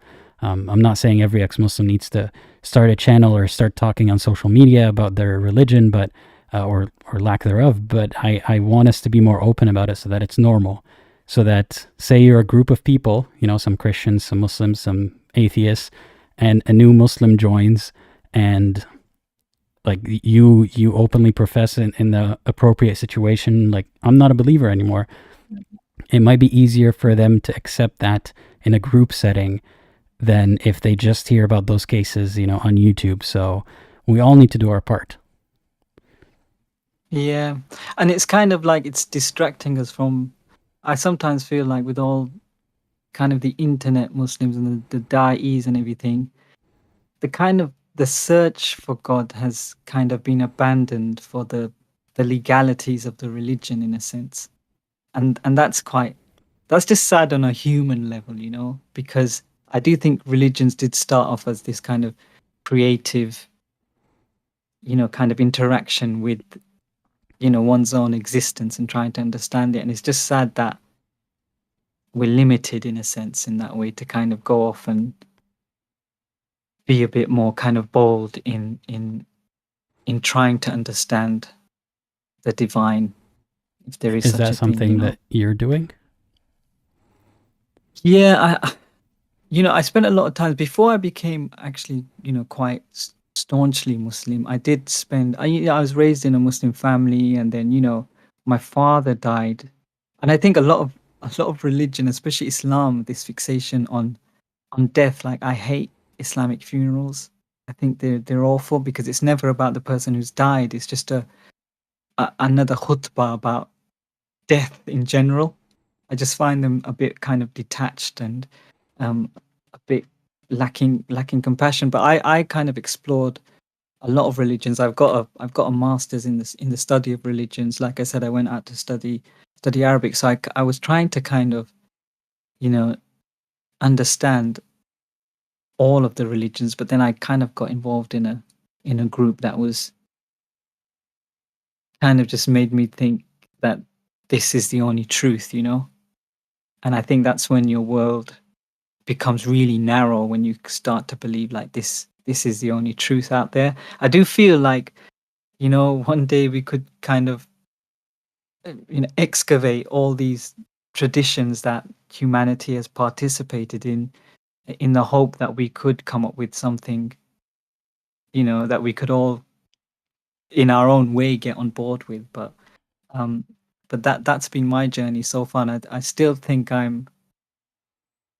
it's still an attractive thing to me to kind of make sense out of life. You know, I think it's just a natural human disposition that we have. We're trying to understand things. It does all of this, you know, even the critiques and they all do come out of a place of sincerity, I hope. So I'm still very much on that journey, you know, and I think I'll be on that journey until the day I die.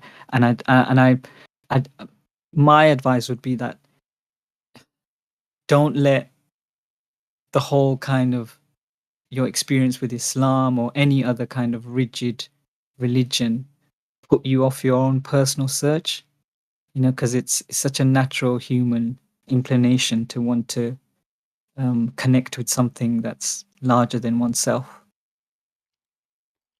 Have you checked out Sufi Islam at all? Do you have any thoughts on it? Yes, I've rolled with the Sufis as well. I've rolled with the Sufis.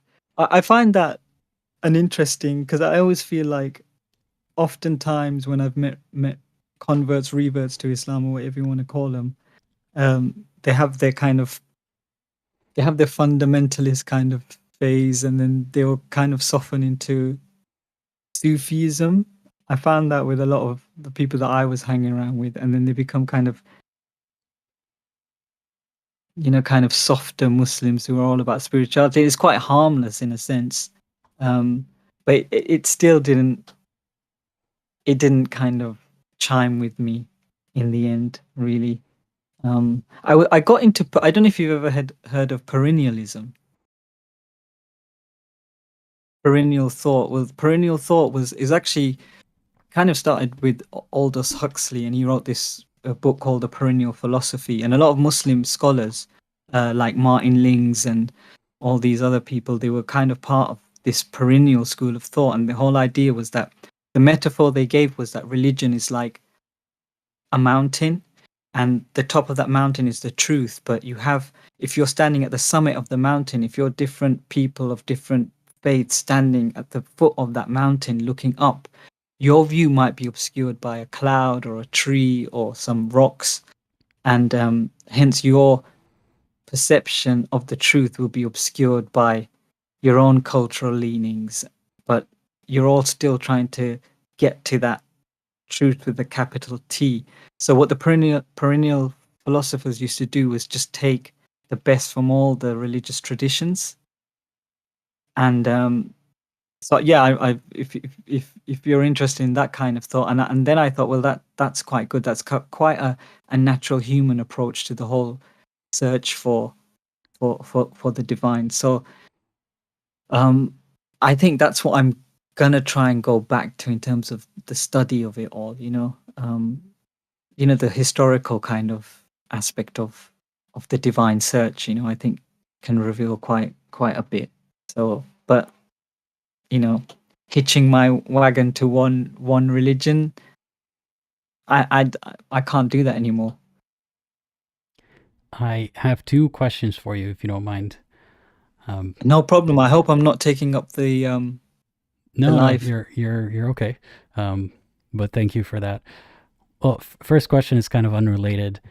I see the term, and I'm sorry if this is a slur, I don't mean it that way.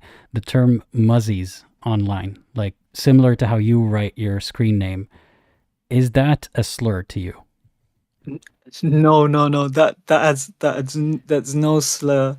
It's connected to my name, my original name. Okay. That's no. I you know, that's the other thing. I never go around, because the thing is, I've never gone around and been, you know, despite my own beliefs, I've never been anti-Muslim. I still kind of believe that Muslims can be quite I come from the UK, and the Muslim community doesn't have it easy over here. So if there's any injustice going on, and I've worked in a lot of community projects with Muslims, still do, and any kind of harm, to any kind of downtrodden community, and I've always tried to defend them. But no, so if the people in the live think that's a slur, it's not.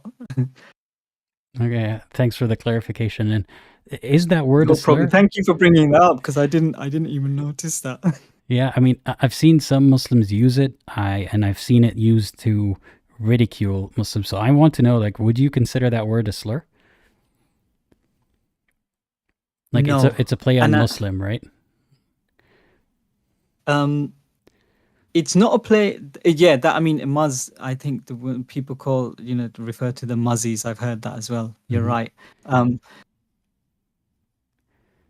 think I don't know. I don't think it is.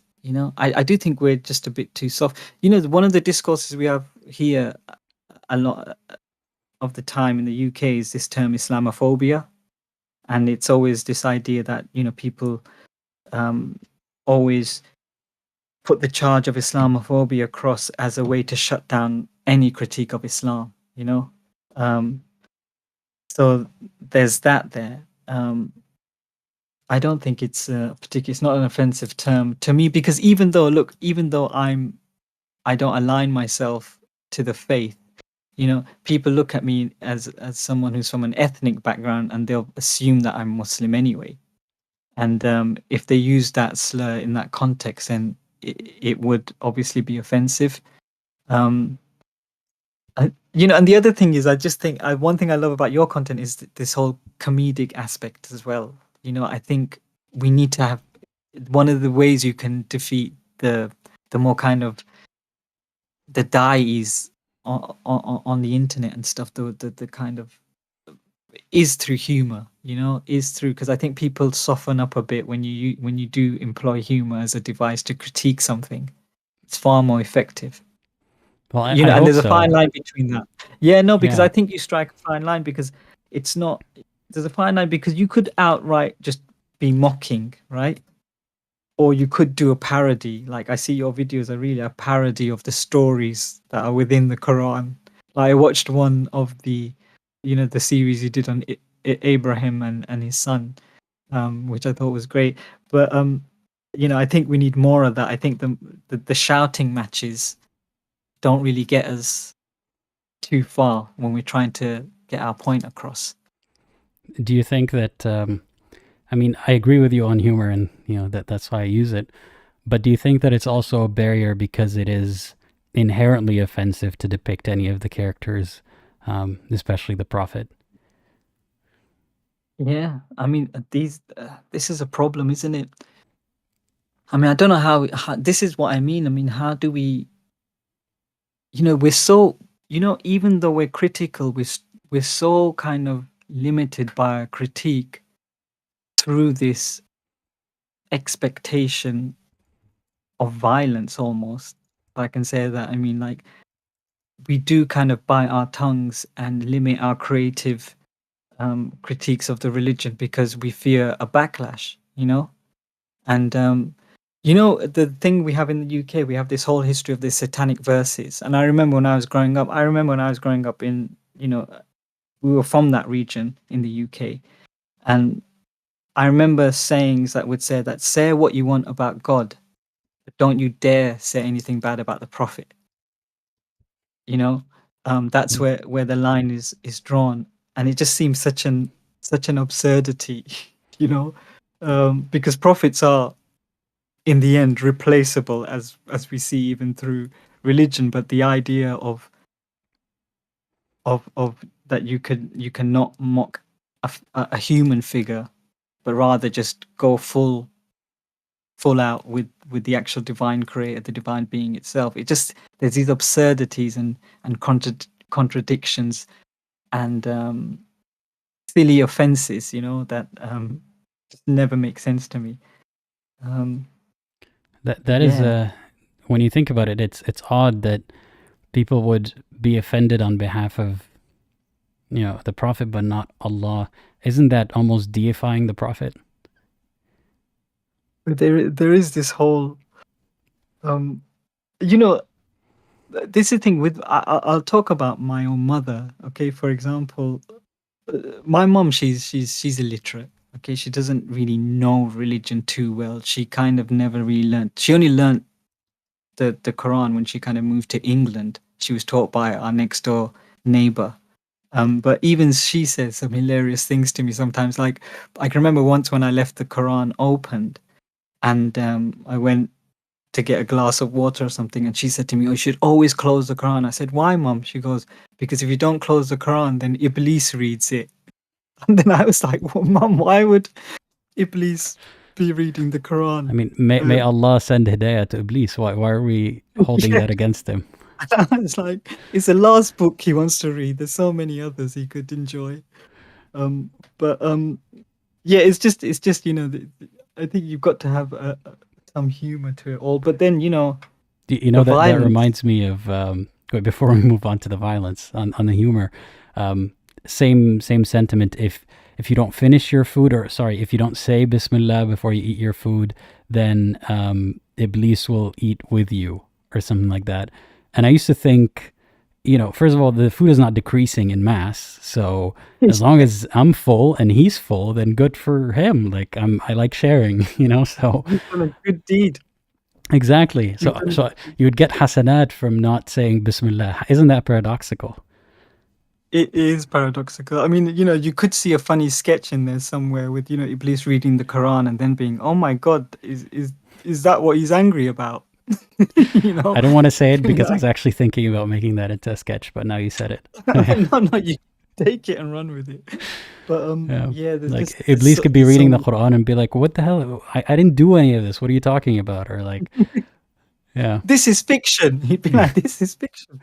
Yeah, but I mean, it's just interesting. I mean, to see that. I mean, but on a serious note, there is this kind of, you're always biting your tongue, and there is this look at what happened to Salman Rushdie recently, Mm-hmm. and we all thought that was done and dusted, but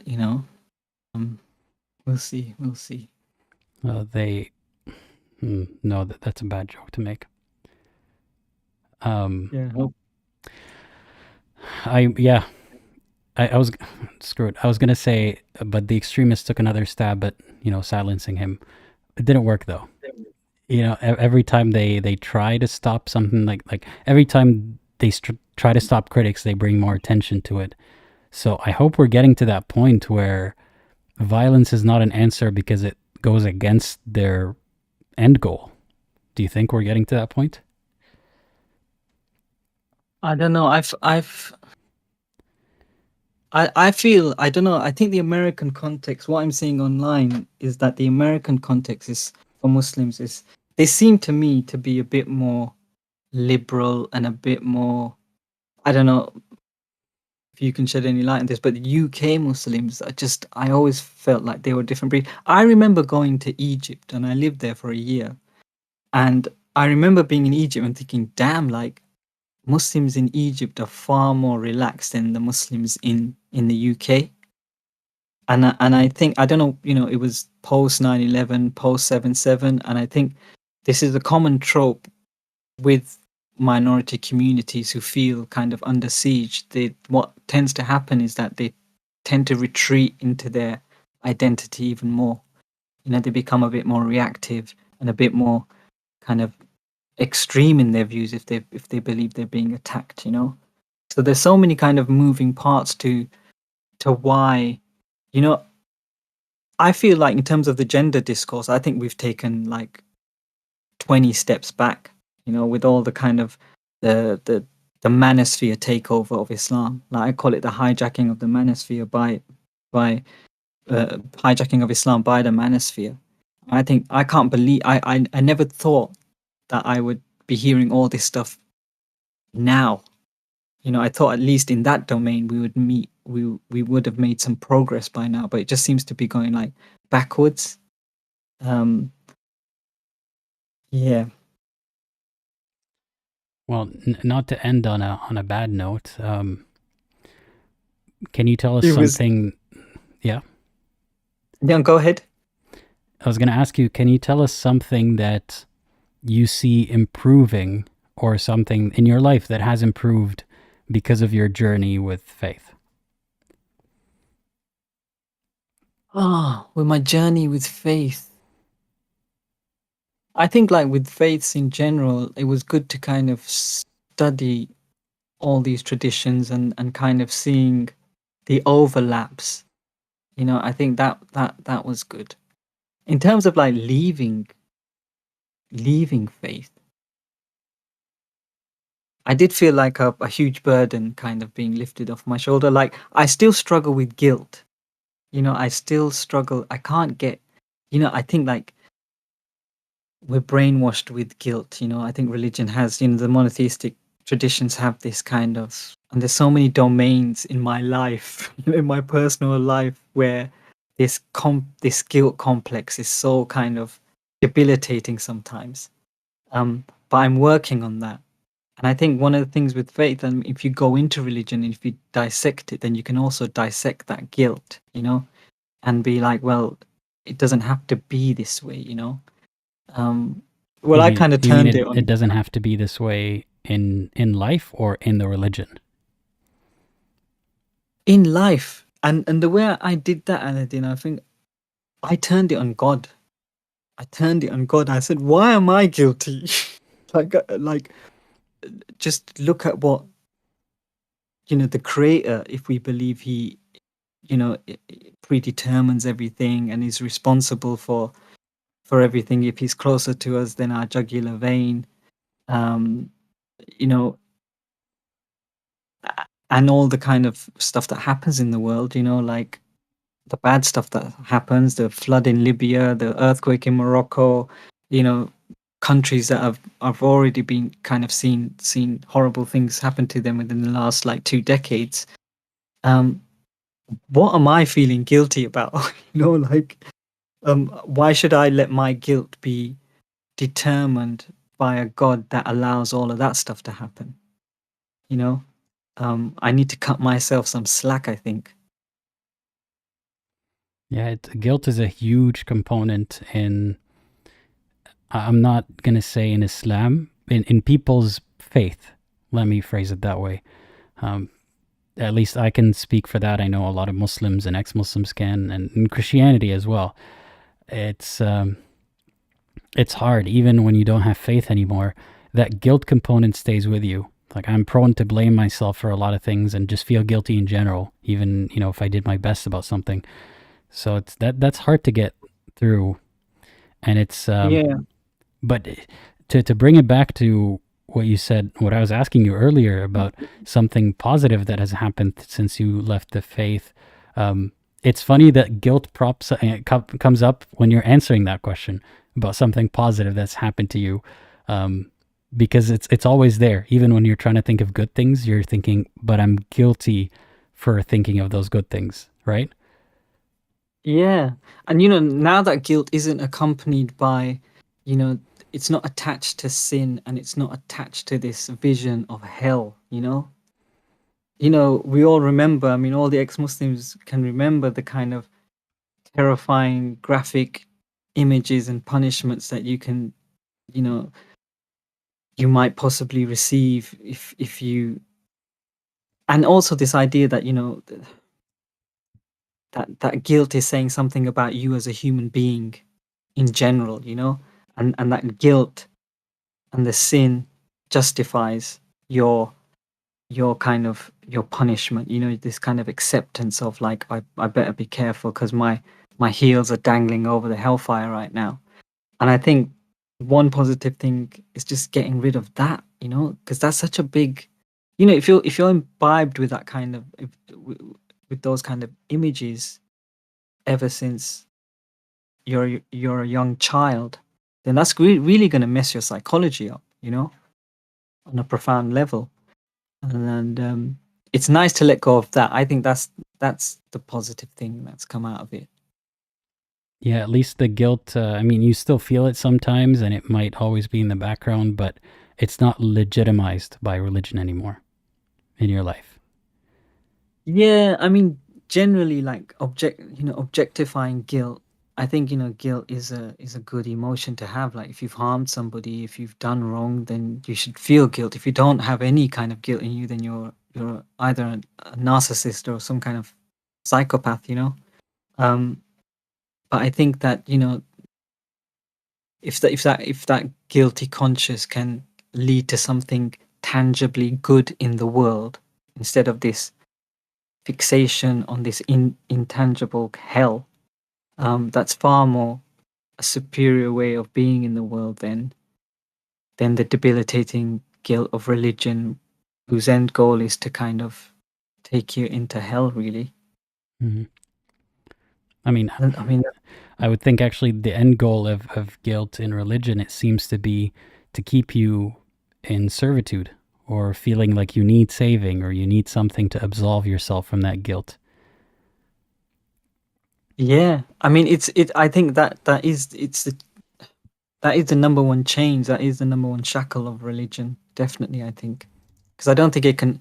It's very hard for any religion to operate without that guilt. This is why I think that so many Muslims have a hard time being too critical, right? Because if there's a fine line even between having doubts and that transforming itself into guilt, and I just want to come back to what you said earlier, because you said, you don't go around trying to trying to convert people to ex-Muslims or anything, but I think one thing I'm guilty of is probably trying to just make people a bit more doubtful. I just hate how Muslims can be so cocksure of everything. Like they can be so kind of convinced of everything, because that conviction sometimes kind of is a fine line between that conviction and just this superiority and arrogance. And I do believe that a lot of some religions can have a manifestation of like a supremacist kind of narrative attached to them as well. That you need to come over to this side because this is the best side. This is the superior side. And within my family, people who are still Orthodox Muslims, you do see this kind of sniggering attitude, looking down on you if you're not practicing the faith, And I just, I detest that in my day-to-day. I don't necessarily blame the people for having it. I mean, it's baked into the religion, like the attitude of believers towards disbelievers in the afterlife, the way that they're looking down on them, literally burning, and they're enjoying that. It's inevitable that some believers will have that arrogance, even if they weren't that kind of person without the faith. In my beginning, like in my first days of leaving the faith, maybe I would have had an issue with someone's arrogance and their sureness of God existing, for example. Maybe I would have thought, that is very arrogant, like how dare they be so sure of their position and so on. Now I don't feel the same way necessarily. I just recognize that arrogance as a problem because it can transfer to a lot of other beliefs. Like if you're so sure of something in your life to an unquestionable degree, you probably hold other beliefs to the same standard of, not being questionable. If you don't critically think about why you believe what you believe, including religion, then you will be very sure of some very harmful beliefs that may or may not have to do with religion. And that's the problem. If someone's so arrogant, then they're holding a lot of harmful beliefs without even knowing it. Well, this is so interesting you should say that, because I see that in the manosphere discourse. I see that with the whole kind of, why is it that the most quote unquote religious Muslims have taken to this whole kind of hyper masculine, hyper capitalistic, discourse that's going on at the moment? I do see that transference that you're talking about. It's interesting. You should mention that. That's a great observation. Yeah, and I also see it in myself. I mean, ever since being critical of the one thing I'm supposed to be most sure of in life, now I am questioning everything that I believe all the time. And maybe it's a little bit exhausting because of the contrast, of going from being a closeted questioning believer because I couldn't even admit to myself that I'm questioning the validity of the faith, to now questioning everything in my life. It can be kind of tiring. It's nice to just have beliefs that you don't question, but it's the only way I can operate now. Yeah, I wanted to ask you, like, are you still friends with like Orthodox Muslims who have accepted your point of view? Do you still have, people in your immediate circle, or because Not I mean, I'm quite. still, Like, I could tell you yeah. that the way that it happened for me was, over time I found myself separating from the most strict adherent believers, not because I disliked them, but because of the constant reminders. I mean, around any Muslim, you will always get reminders of religion, like all the time, no matter what the conversation's about, just in the language and saying inshallah and whatever. If you're hyper aware, you will pick up on reminders of the religion all the time. And being someone who had questions, I didn't classify them as doubts because I couldn't doubt the validity of the religion, but had turbulence, about the religion. I didn't want the constant reminders, and I didn't like how the reminders of seeing how sure they are, how good of a Muslim they're being, compared to me having all these doubts and feeling guilty about them and feeling like, why can't I be like him? I found myself just putting distance between me and those people naturally. Like, we don't always hang out in the same venues anyway, and it just happened that way. So by the time that I actually left the faith, the only people that were around me were people that, Muslims around me, they're not as confident and arrogant and centered on religion as the more orthodox types. So some of them know, or like, I don't hide it anymore. So if someone's in my life, if I think they're worthy of being in my life, then they know.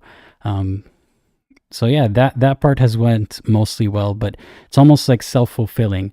I've already isolated from everyone who might have not been okay with it. I just happened that way. So yeah, I don't have a lot of Orthodox Muslims or very religious Muslims in my life anymore.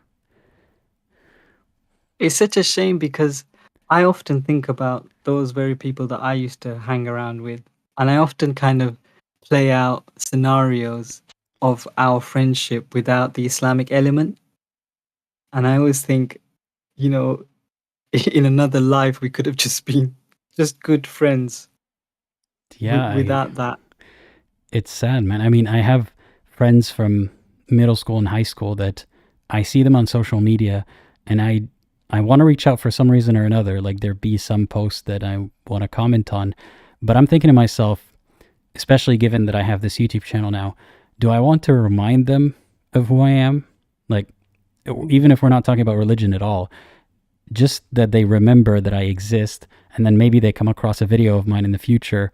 Will that put me in danger? Like, I don't know how religious they are. I don't know if they're going to out me.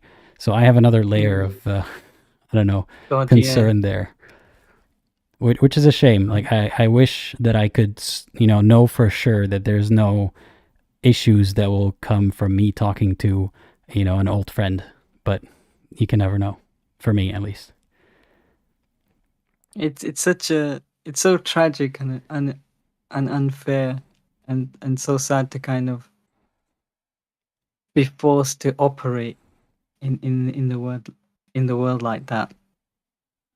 I hope that changes. I hope that at least for future generations, maybe not for me or my generation, but for future ones, if younger kids now someday watch a video by Aladdin and they're like, hey, he doesn't sound like the jerk that we thought all atheists are or all ex-Muslims are, then maybe when they know that their friend is ex-Muslim, it doesn't ruin the friendship like it used to.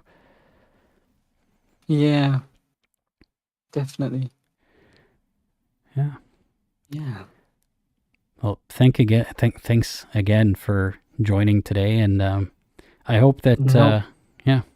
Sorry, what were you saying? Yeah, no problem. It's just been a pleasure to talk to you, and just keep going and keep up the good work, and I think everybody is appreciative that you exist on the internet and in the space. So I think you're doing a good service and making people think. I just one more question. Like, do you believe like that the whole ex-Muslim community is getting, like, how big do you think on a global level this community actually is?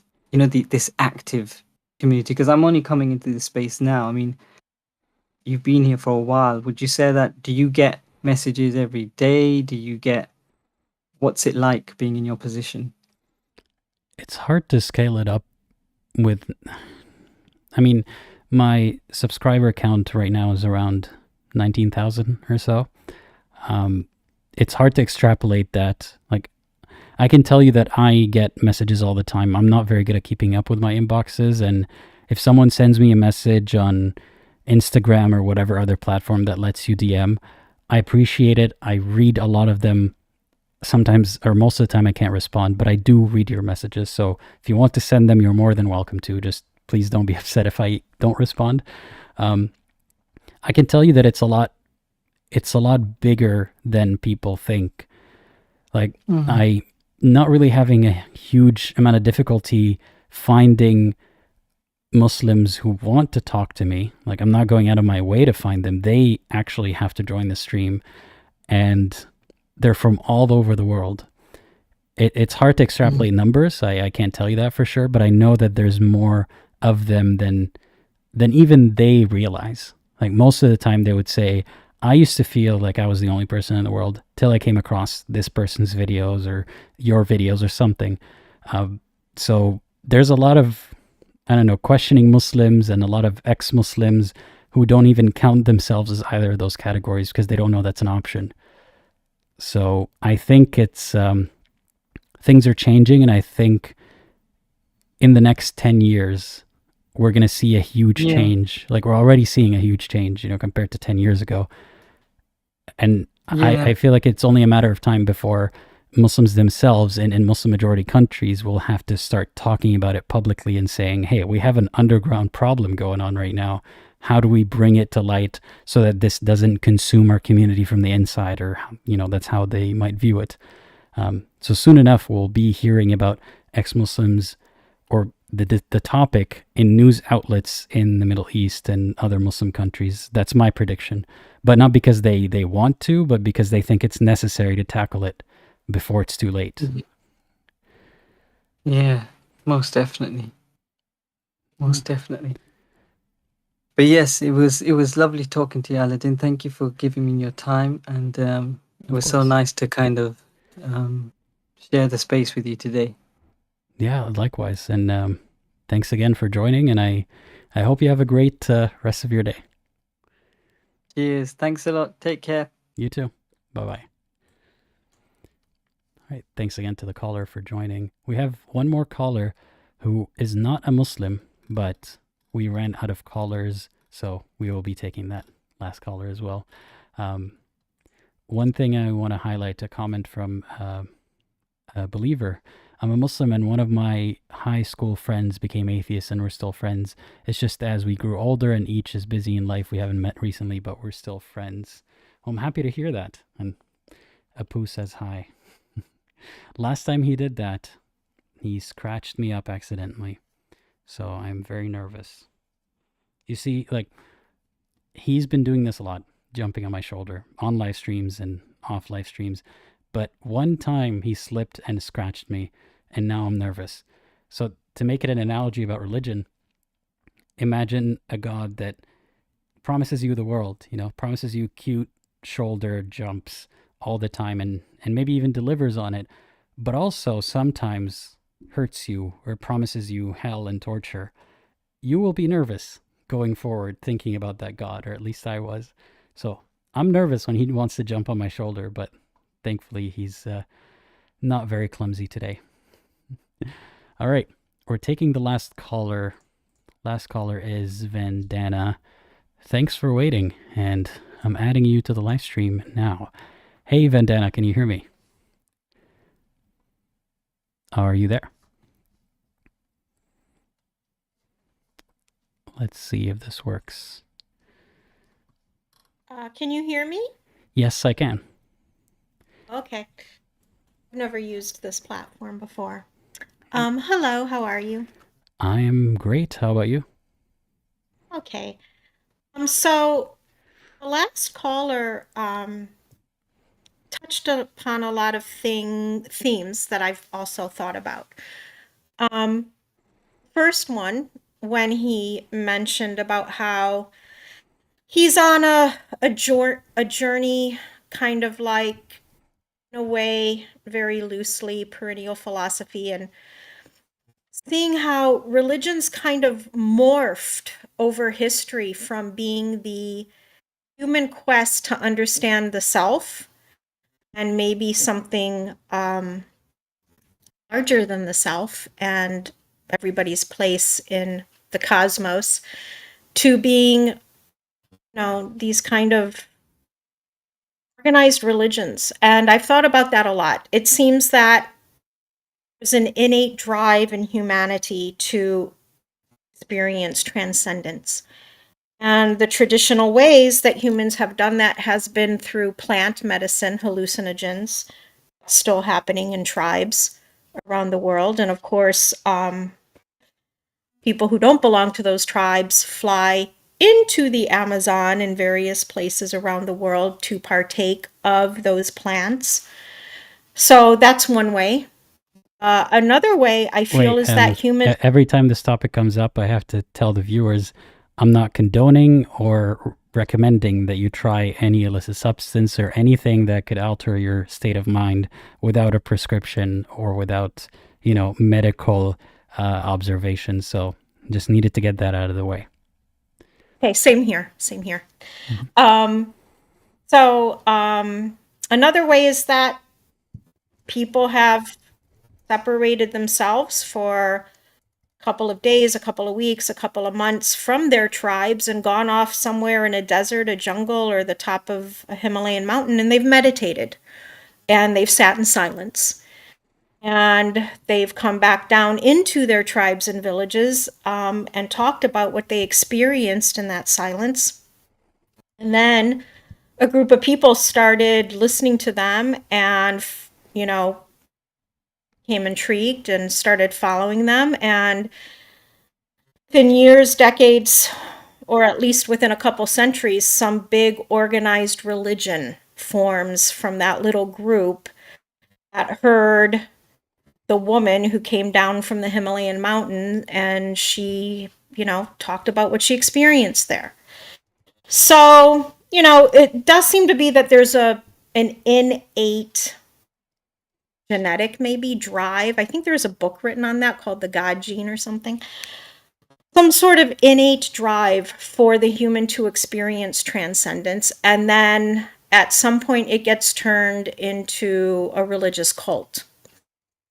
And if enough people join it and it has enough political power, or,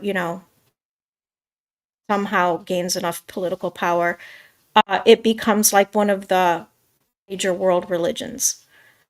And so my question is always, can we just have the quest for transcendence, the experience, and the sharing of that experience without it turning into organized religion? And I don't know if the answer is yes or no. What do you think?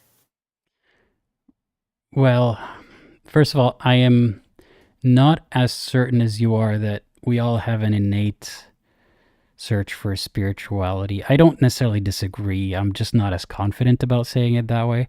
But I will, just for the sake of the conversation, let's assume that is true. So your question is, could we possibly just seek that spirituality without turning it into religions?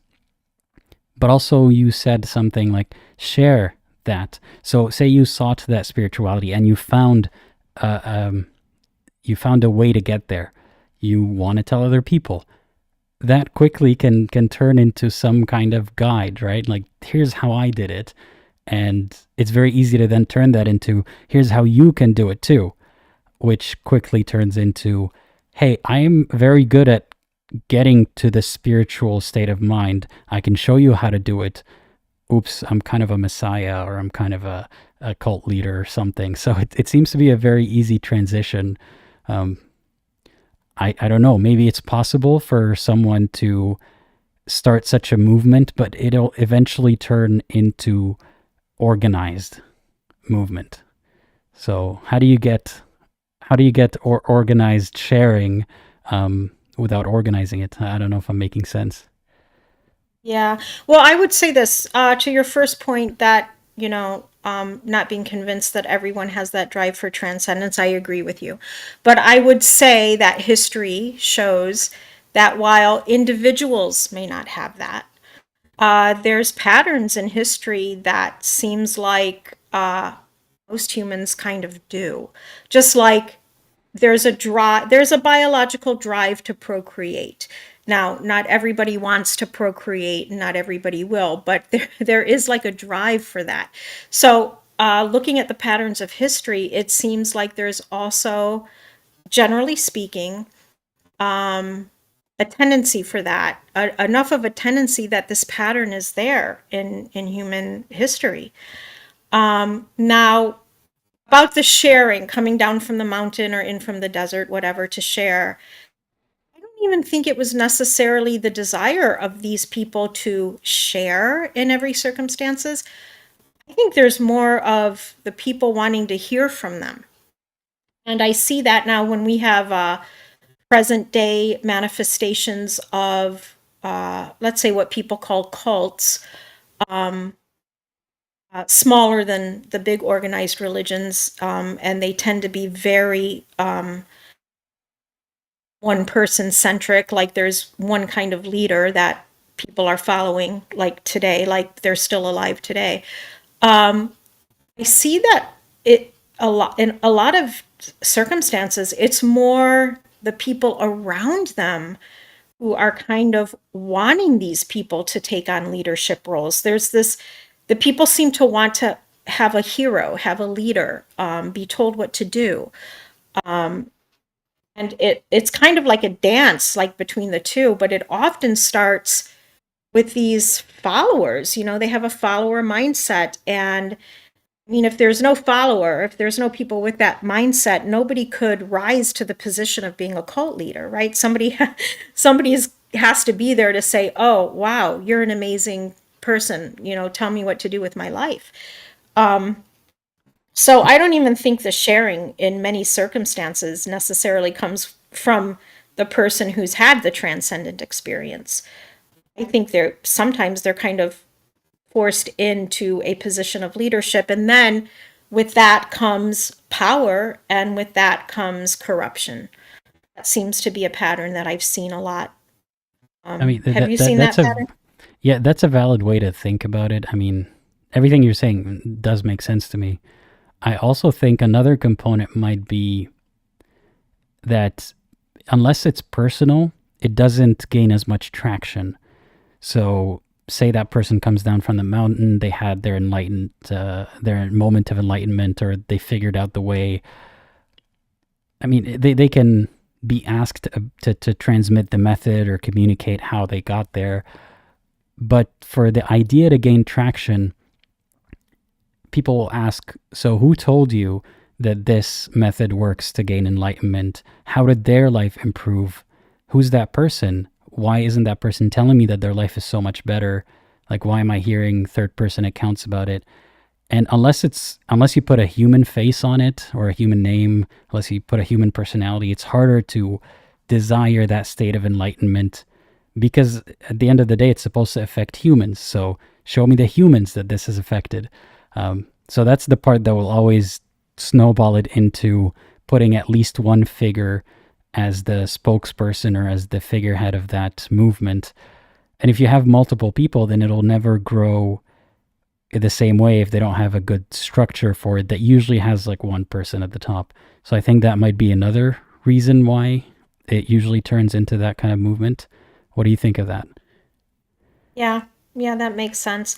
I'm not a Muslim, and I don't know a whole lot about Islam. But when I was first reading about it many years ago, 5 pillars of Islam was what I was first exposed to, the concept of the 5 pillars. And I thought to myself, okay, these pillars seem reasonable and harmless enough, right? And I would hear from Muslims that one of the good things about Islam is that it is completely decentralized. There's no pope.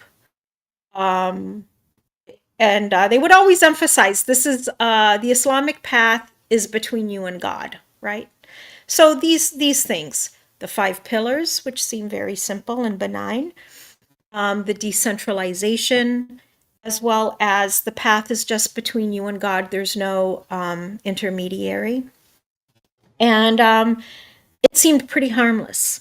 But then, as the last caller was saying, that he, as a born Muslim himself, and now ex-Muslim, that, you know, once he started reading the Hadith is when he really started questioning Islam. So I have a question about that. Can someone just follow and practice the 5 pillars of Islam and not get into anything else and be considered a good practicing Muslim? I mean, let's go through the pillars. The first one is the profession of faith, like saying the Shahada. If you truly mean it, you have to say, I believe that there is no God but Allah and that Muhammad is his messenger.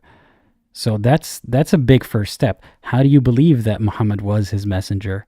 Some people say, well, you learn about the life of Muhammad. Well, you need the hadith and the seerah, his biography for that. So that step kind of takes you into, you got to learn about this one guy because it's in the first pillar of Islam. Like, do you agree with that assessment of it? Yes. What is the seerah?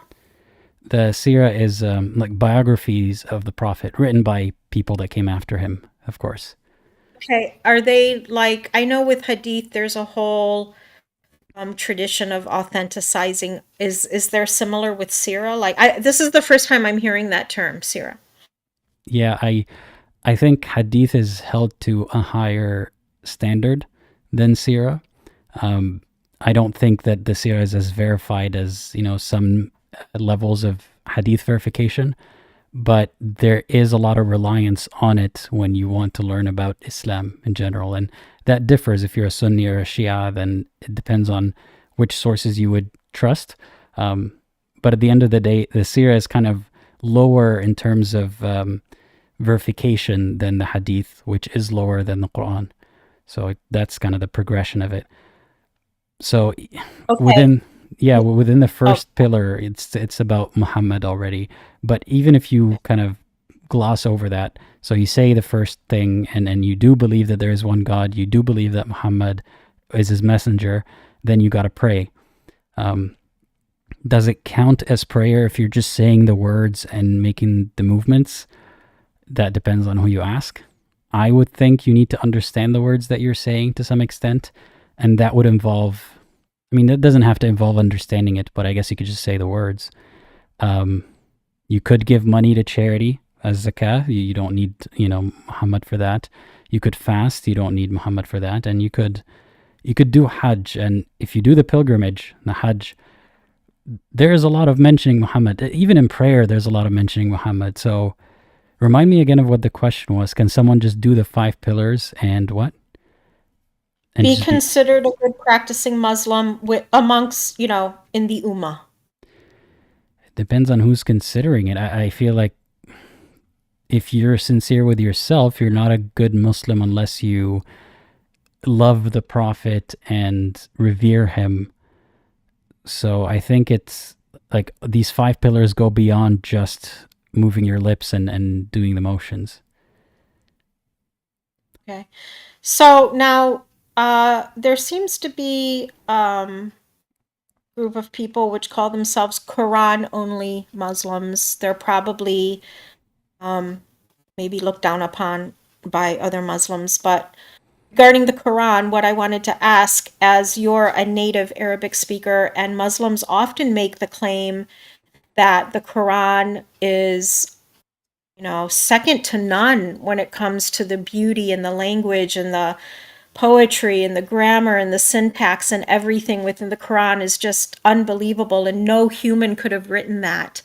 From a literary point of view, is this true? Is the Quran some superlative Arabic literature that can't be replicated in terms of all these things, or is it just basic book? It's a self-fulfilling prophecy. All the people who built up the language of Arabic, all the people who categorized all the grammar, the words, and they're all Muslim. And by the most basic rules of grammar, there are grammatical mistakes in the Quran. Like as a kid, even I've spotted them. I thought, wait, this sentence sounds weird. What am I missing? And then they told me, well, there's an exception for that. When Allah uses it this way, it's because of emphasis. So whenever there's something that looks odd in the Quran, it's counted into the Arabic language as an exception that makes the rule. So it's like, how would you find someone that says there's a grammatical mistake in the Quran when grammar was built on the Quran, using it as a source? It's if you were just to assess it, like I'm an Arabic speaker, I'm not some major, I didn't major in Arabic in linguistic studies, so I can't give you my opinion as a language expert or anything. But as an Arabic speaker, if you just pick up the book and read it, it jumps between topics. It's not really coherent sometimes, and there are a lot of words that don't actually mean anything in Arabic, like they're borrowed from other languages. There's a lot of context that's missing.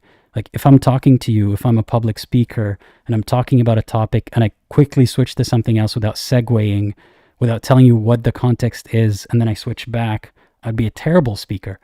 But in the Quran, somehow they ignore all of these things and they say it's the most eloquent book to ever exist. And the whole point about it can never be replicated, first of all, who wants to sit down and write an entire book just to prove someone wrong? Like if someone doesn't believe in Islam, why would they go through all that effort just to be like, hey, Muslims, I did it? And for the Muslims to then be angry at them and say, how dare you try to desecrate our book by pretending you can write one like it? And in many cases throughout history and to this day, that would be counted as blasphemy and they'd get, punished for it in an Islamic society. So that too is a self-fulfilling prophecy, is nobody cares to sit down and write an entire book that pleases you, that you will then, as a believer would say, no, of course this is not the Quran, this is nothing like it. And if it looks like it, they would say, well, that looks too similar to the Quran, you're plagiarizing. There's just no winning that kind of argument. And it mostly, the biggest flaw with that argument is that it ignores that most people on planet Earth are not Arabic speakers. So why would you use that as a claim for your validity? It's so amazing in Arabic, but most people can't even see that, and even the Arabs don't quite see that. And it's, again, related to something I said earlier in the stream. It's unrelated. It's like if I did a magic trick and then I said, therefore Jesus. Like, how is that related to anything? So those are some of my thoughts about the whole linguistic claim in the Quran. So, I mean, what are they basing this claim on, that it's the most beautiful piece of Arabic literature? It seems like it could be objectively determined by reading other beautiful pieces of Arabic literature. I mean, how does it really stand up when compared to like famous beautiful pieces of Arabic literature? First of all, how do you objectively measure beauty? Like it's impossible. I would say this. In literature, one way would be lyricism, like how, like the flow of words, maybe a clever positioning of different words, or I mean, is there like cleverness in the Quran? I don't know. I mean, it depends on what you mean by cleverness. I mean, there's a lot of going backwards. People are starting to count words and say, look, if you look at the number of times this word came up, it's the same as the atomic number of that. And it's just, there's a lot of looking for patterns in the Quran. To your point about objectively beautiful and other famous beautiful works of Arabic literature, there are no other famous works of Arabic literature that are as popular as the Quran, and that's by design. Because it's the religious book, it's the one that everybody has, even if they don't care about language, even if they're illiterate even. Like there are a lot of people who can't read and write, but they own a Quran, or their Arabic isn't that good, like native Arabic speakers who just aren't that educated, but they still have a Quran. So there's nothing to compare it to, because by design, it is the one Arabic book everybody has. So it's hard to assess it for superiority over something that doesn't exist in its category. Okay. And what about, is it written in a poetic form, or is it mostly prose or a mix, or? It's a big mix, and it switches style like in the middle of a chapter, in the middle of, sometimes in the middle of the verse. It switches genders, sometimes it switches who the what's it called? Like the object of the sentence is. There's a lot of switching all the time. It's not really standardized in any way. So like Hassan al-Wan here is saying, it's not all on one level. Some parts are better than others. Some parts are eloquent. Other parts are clumsy. It's kind of a mix. So it's really hard to answer. Like I implore anyone, especially people who speak Arabic, just pick it up and start reading and see where it takes you, because it doesn't really flow very well. Again, that's all subjective, right? Because how do you measure how well a piece of text flows? But if you have to stop and go through other books to try to figure out what the backstory is, and then consult a verse in a very different chapter to give you a backstory for the verse you're currently reading, and then go back to a different topic, all within, one page, that doesn't sound like a good, well-flowing book to me. So it's very hard to make any arguments for or against, because there's no measure for these things. There's no objective way to figure out how good a book is. Is it considered to be written in, is it called classical Arabic? Is that what it's written in, or is classical Arabic something different? It is written in classical Arabic, except it doesn't even conform to what we think of the rules of classical Arabic today. Again, I'm no linguistics expert. I can tell you it looks a lot similar to what people today consider classical Arabic, but it's not exactly the same. And there's a lot of words borrowed from other languages as well. So it's a big mix. Like if I were to pick up a literature book today written in classical Arabic, or standard Arabic, I don't know exactly what the name is in English, it would be similar to the Quran, but the Quran is messier and older.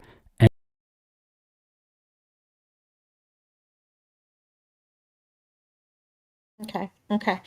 I just always wondered why Muslims seem to make that claim about the literature of the Quran and how just amazing it is.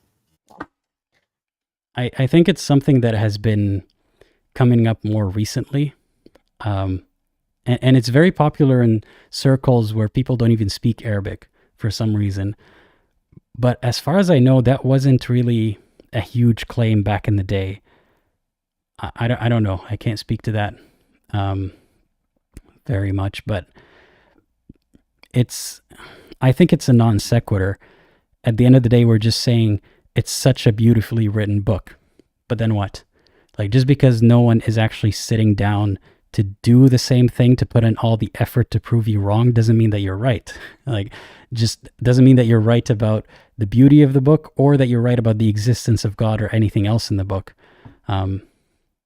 Yeah, I think it's very distracting to get bogged down in discussions about something where most of the time the person making the claim isn't even qualified to make that claim that confidently, if that makes sense. Yes. So, another thing that the last caller talked about was the Islam to Manosphere pipeline, or it could be seen in the opposite way, Manosphere to Islam pipeline now after Andrew Tate converted. And I found that very curious too, because I remember many years ago when I first looked into Islam, very, very little. I don't know much about it. But the trend at that time was Muslims were trying to show that Islam is the first and practically only feminist religion. I remember that talking point. All of these talking points about like the West got its tradition of law and order and democracy from Islam. And, it was far more what some people would stereotypically consider like left wing or liberal talking points. We'll say liberal. And then now, right, within the past couple of years, which seems to reflect a trend in, at least in the, United States, more of a right shift. It seems that Muslims, at least on the internet, are way more confident in just coming out and being bold with how very right-wing Islam really is. And there used to be a nervousness around that 5, 10, definitely 15 years ago. And now it's kind of like a shift in the opposite direction. And then you see, like, what I found very curious was that these kind of right-wing leaning talk show hosts who in the past have actually taken some jabs at Islam when they were interviewing Andrew Tate, knowing fully well that he converted to Islam because he makes that clear in all the interviews, they never pressed him on any question whatsoever about Islam. Whereas, 10, 15 years ago, they would have been all over him. And it seems that there's this kind of, and what I saw, like, I was born and raised in Dearborn, Michigan, which is a place that has, right now it might have majority Muslim citizens there. Hamtramck, which is right next door, is a town that has the most concentration of Muslims in the United States. And on YouTube, I saw that a lot of Muslim parents came out at like these school board meetings with, placards and signs to protest against certain books in school libraries that have to do with like topics of LGBTQ+. And, the Muslim parents were very vocal. Maybe you've seen those videos too. And there's all this like support from the right wing. And, you'll see comments like, oh, I'm a Christian, but I stand with my Muslim brothers and sisters in this. We parents have to stick together, the woke agenda, the rainbow agenda, and all of this. And so I see, like in the last couple of years, like a dramatic shift away from Muslims kind of with their liberal leaning talking points from years ago to now just outright embracing like it's almost as if they're saying, well, now we can really display what Islam is all about, since there's such a rightward shift going on in American culture. Do you see this too? Yeah, I mean, I'd be speculating by giving you my opinion because, I don't know, not that long ago, I wasn't that in tune with what's going on in the West because I was still in the Middle East. If I were to speculate, I would think that Muslims were very defensive after certain events in 2001 and worried about being viewed negatively. And it wasn't the time to come out and make assertions about how feminism sucks and all that kind of stuff because there weren't as many voices vocal about that position. Like it was getting cool. It was getting cool and hip to be progressive and feminist and more left-leaning up until the point that it's almost like a cycle that, goes up and down up until the point where there were a lot of videos and stuff about, liberal gets triggered, snowflake gets triggered, all that kind of stuff, then it became cool to crap on the left-leaning people or the progressives. And it just keeps going back and forth. And now it's cool to be right-wing. It's cool to be contrarian. In general, it's cool to be a contrarian about everything. So riding that wave, maybe that now they see that there's a lot of resurgence for hate against the LGBT, because it stopped being cool to support gay people when corporations started doing it. When you started seeing it on the news, when it became more of the norm, then some people felt like, okay, this has gone too far, or they're taking over, and that kind of thinking. That's all speculation on my end. Again, I'm just, telling you what I think might be the reason. Now, like you said, it's there's a lot of allyship between Christians and Muslims in the US, because they see that the enemy of my enemy is my friend. Like, they both have a common agenda here, which is fight against the gay agenda and so on. So then they can put their differences aside and focus on their similarities. And I guess that's good that Muslims aren't being persecuted as hard, but it's funny how they're being persecuted less because they hate a different group. So it's almost like there's a base amount of persecution that needs to happen. And if they deflect it away from them onto gay people, then they will be seen as in a more favorable light. Maybe that's subconsciously part of it. I'm not saying someone's plotting this out to happen that way, but it seems to be going that way. Like someone who's right-wing and maybe hateful towards Muslims now might see them in a more favorable light because they're focusing all their hate on gay people. It's not that simple, of course, but that might be one thing that's happening. It's and maybe part of it is also the empowerment that Muslims feel because of years and years of well-meaning progressives defending and shielding Muslims and Islam from any criticism, because a lot of it was undeserved. Of course, there was a lot of claims that Muslims are just waiting to hurt you and there's some agenda, but at the same time, they were shielding Islam from any valid criticism by thinking, no, they're just good people, just like you and me. There's nothing wrong with that religion. And now Muslims feel empowered and bold, and they can say all the things that they believe is nothing wrong. Like, all their views on women that you hear in the manosphere. I don't know what the solution for it is, because I don't want to paint Muslims as bad people. I don't want to just say, if you believe this, then you suck. It's a lot more complicated why people believe what they believe or go with the trend that they see around them. So it's very complicated. Yeah.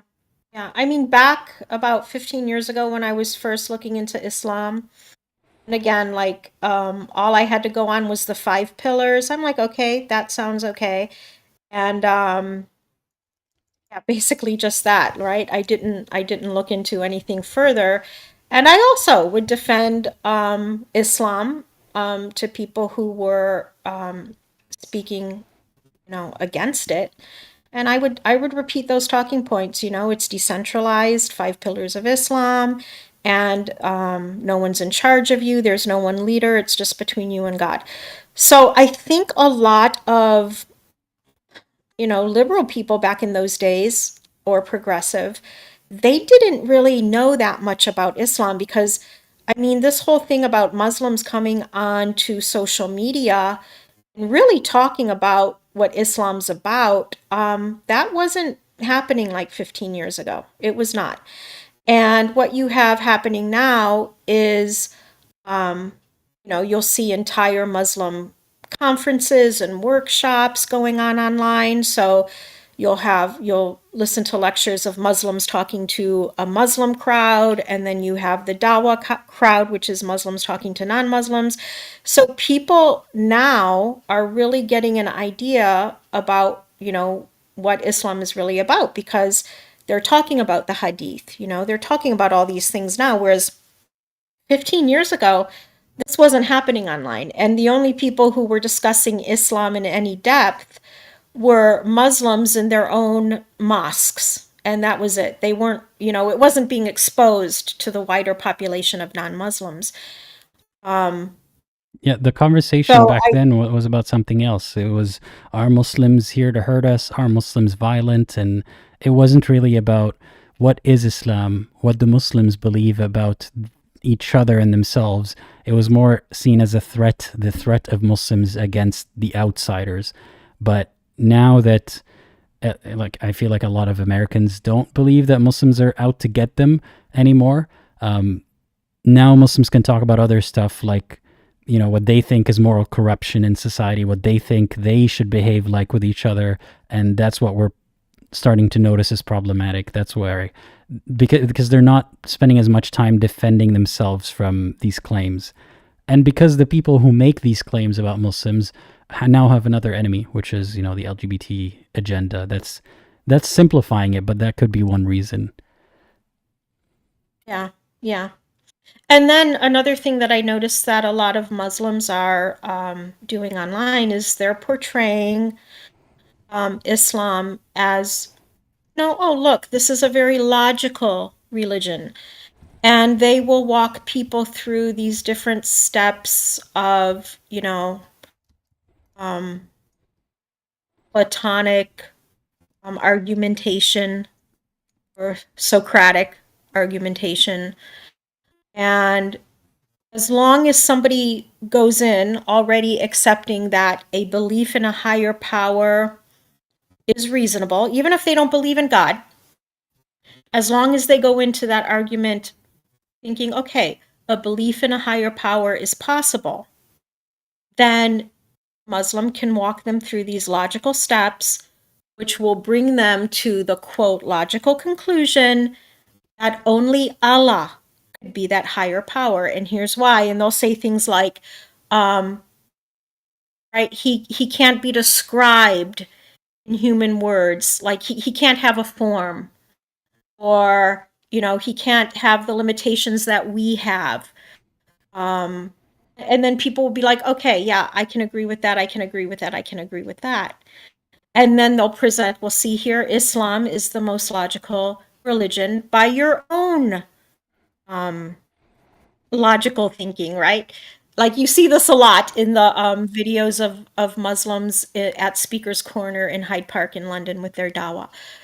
And they always conveniently leave out the parts of Islam that are otherworldly and magical, like what was it, flying on an animal from, what is it, Mecca to Jerusalem or Medina to Jerusalem and back, and all of these other things that are within Islam that require a non-logical approach. You have to have like a magical thinking to actually believe in those things.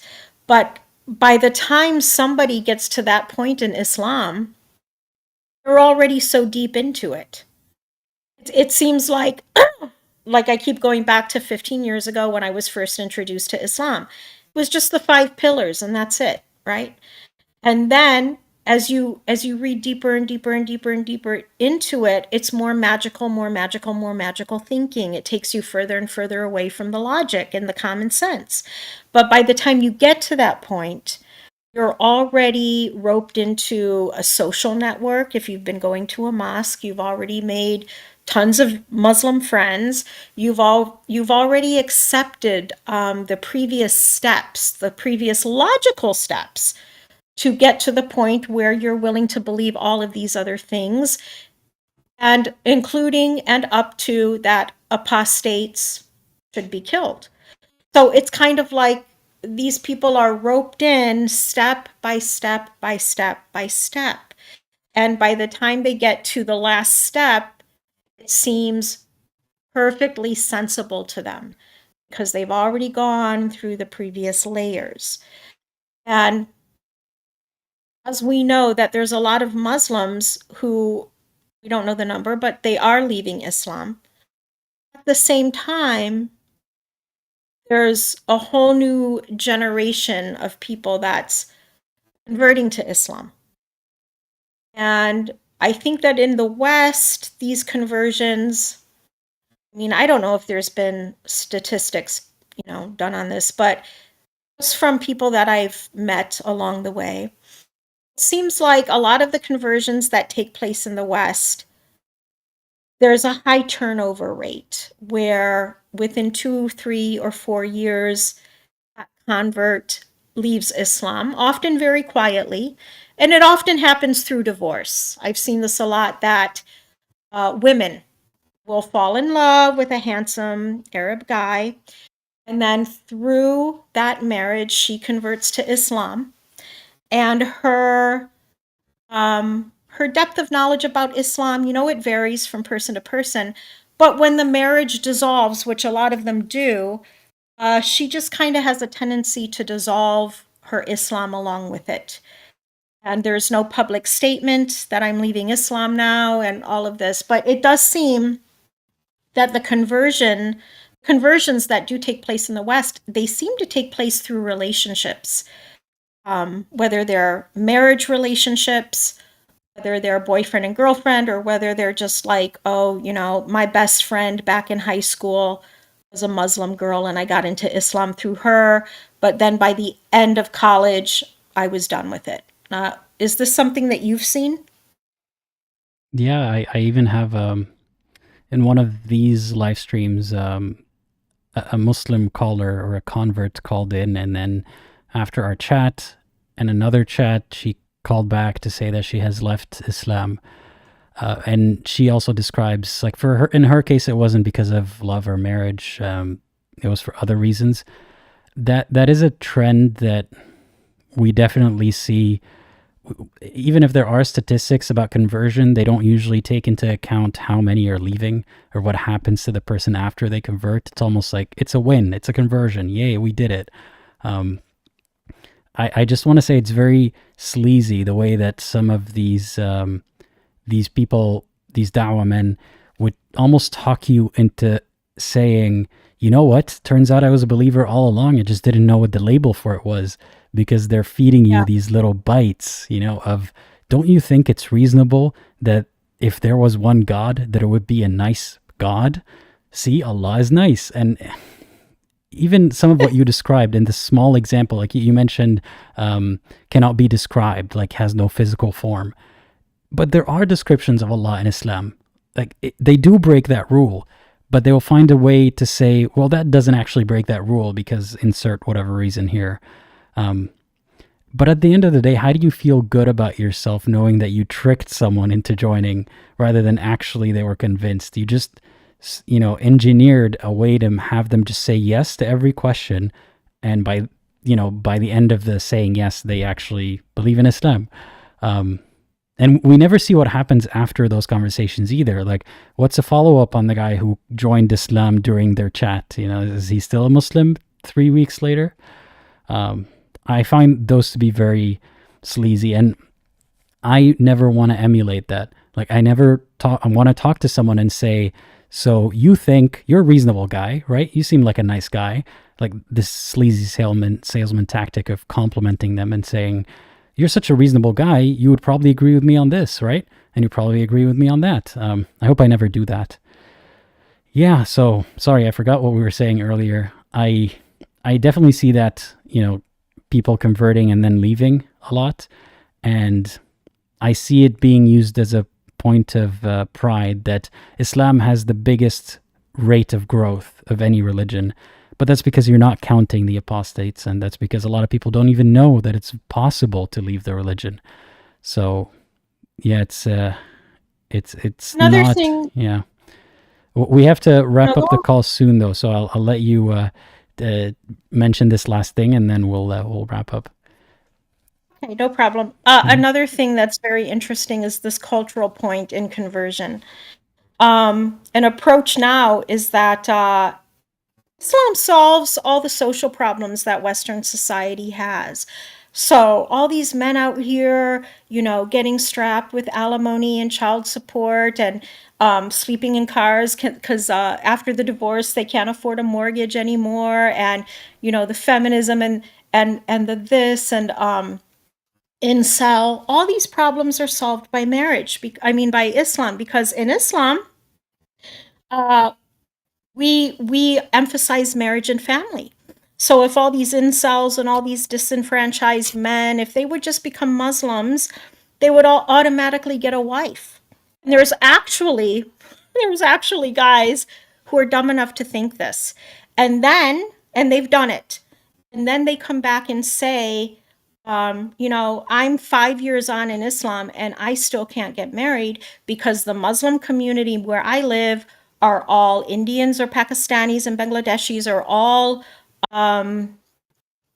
Arabs, and these Arab parents and the Pakistani parents, they don't want their daughter marrying someone who's not Arab or Pakistani. And it doesn't matter how much of a good Muslim you are.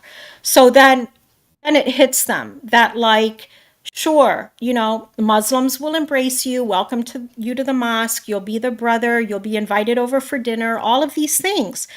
But if you don't fit into their socioeconomic as well as their cultural and ethnic background, no, they're not going to invite you into their life as a son-in-law. So that's a whole other thing that these Western naive guys who are like listening to Andrew Tate and all this, and Islam solves all cultural problems. I can automatically get a wife, if not four, just by becoming a Muslim, even though I'm an incel right now. They're so naive. They haven't traveled anywhere in the world or mixed with different cultures at all, so they don't know how cultures work, because basically they don't have much of one themselves if they're an incel in the West. So, I mean, they're completely naive, but I see this as how these guys are getting roped into Islam right now. It's funny you mentioned this because two things come to mind about this. It's not really funny to think about, but right now it actually does work that way in a lot of Muslim countries where if someone can get married just because they're the good kid in the community, they're the good Muslim kid, and this other family, the patriarch of that family knows that this is a good kid, so he'll marry his daughter. He might not even see her. They might not have a relationship. They don't even know each other, but the two families think they're great and they just match them up. And it's usually something that works in favor of the guy, not the girl. Like, he didn't have to earn it in that situation. He didn't have to impress her, and neither she impressed him, but all he had to do was be a good Muslim and have a good relation with the community, and he gets married that way. And it happens so often. If you think the end goal is getting married and then locking these two people in a marriage, then sure, that works. There's a lot more marriage in Muslim countries, but then are they happy? The people from those cultures. It doesn't work for Western converts like that. Yeah, it works for people who are already in it, I mean, but it works in favor of the men, but it's not always even good for the man. Like, do you know her? Are you happy with this marriage? Can you get divorced and marry someone else? I mean, it's there's a lot more to it than just, we got two people married, we fixed all the problems in society. But in the olden days, like in the days of the Prophet, this was a very attractive proposition. If you join my religion, if you fight with me, and especially like in wars, you can get wives, and you can also get slaves. Like, you can get that through many avenues. So that was, like, how they say sex sells. Sex was a big motivation to join Islam. And I stand by that. I mean, look at the leader. He had plenty of women. So it's funny that now, some converts think that that's going to be life, that once they get in, they're going to get married. But like you said, there might be other cultural problems behind that. I just feel bad for any of the women in those situations who didn't get a good deal out of it. And also for all the men who are paired up with women for all the wrong reasons and they don't have a happy marriage. Yeah. Yeah, I'm wondering if, were you ever considering converting? Like in the past, you said you read about the pillars. Not at all. I used to do a lot of different reading on different religions. And I used to go to different religious places of worship. So I've gone to them all. And I've looked into different religions, not looking to convert to any of them, but just, I'm interested in culture. And I'm interested in religion and spirituality. So I just always found it interesting how different religions evolved out of different cultures. And, I've just always been a lover of cultural diversity. So part of that included looking to Islam and looking into Islam and going to some mosques, and along with, looking into other religions and going to their places of worship as well. I have to say that I find good and bad in all the religions that I've researched, positive and negative, crazy things and some sensible things. But from my personal opinion, as it is now, Islam does seem like most unreasonable. It really does, in my opinion. Sam most Harris, compared to like all of the religions? the ones that I've researched. I haven't researched all. I mean, there's like hundreds, if not thousands, of different religions, but the ones that I've researched, most definitely. I'm going to give you an example. Sam Harris, which I thought was a very good argument he used to make, was that if you look at the Jain religion, which is a religion, it's a really small minority religion that came out of India thousands of years ago. If you compare, what does it mean to be an extremist in the Jain religion? Be an extremist, and yeah, I'm assuming it's something very benign and peaceful. what it is the monks and the nuns of the Jain religion, they wear masks over their nose and mouth all the time. Not the lay people, but the certain sects of monks and nuns. The reason they do that, because the number one value or morality in Jainism is nonviolence. So the monks and nuns walk around wearing masks because they don't want to unconsciously kill microbial living entities that are floating in the air while they're out walking. And they avoid stepping on ants and everything in the streets. And they wear masks all the time for that reason. So that's the extreme Jain. And then he would say, compare that to the extremist Muslim. They go in two opposite directions. One goes towards the most violence, and one goes towards the least, the absolute least violence that one could commit. So obviously, the bulk of both religions, people are in the middle, right? Most Jains are not walking around wearing masks, and most Muslims are not at all going towards violence. But the extreme ends of both religions end you up in the exact opposite of a place. And that's true. That's true. I think part of the harm of extremism, like the last thing I want to say about that is not just about violence. I mean, if we take that measure, then yeah, obviously they seem like polar opposites there. But a lot of times extremist Islam isn't necessarily about violence. It's about a degree of control of the self that is harmful, like putting a lot of restrictions on oneself, on one's thought, on one's life, that there could be a lot of harm in the way that you live your one and only life that is not about violence or death. Yeah. And I wonder if in Jainism, if their extreme is also like, is that mentally harmful to the person who's an extremist Jainist? I don't know. It certainly doesn't seem to be as harmful to the people around them, but what if they have a family? Would they force their family members to wear a mask too? Questions like that. No, this is specifically only for monks and nuns. Mm-hmm. It's people who take a certain vow at a certain point in their life, and it's not the vast majority of Jains are not doing that. Mm-hmm. No.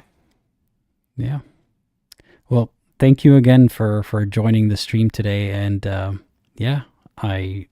unless you have anything to add or anything to ask me, I think we might have to wrap up the call and the stream. Yeah, I don't have anything more to ask, but my heart is going out to the caller Ali, who called before the last one.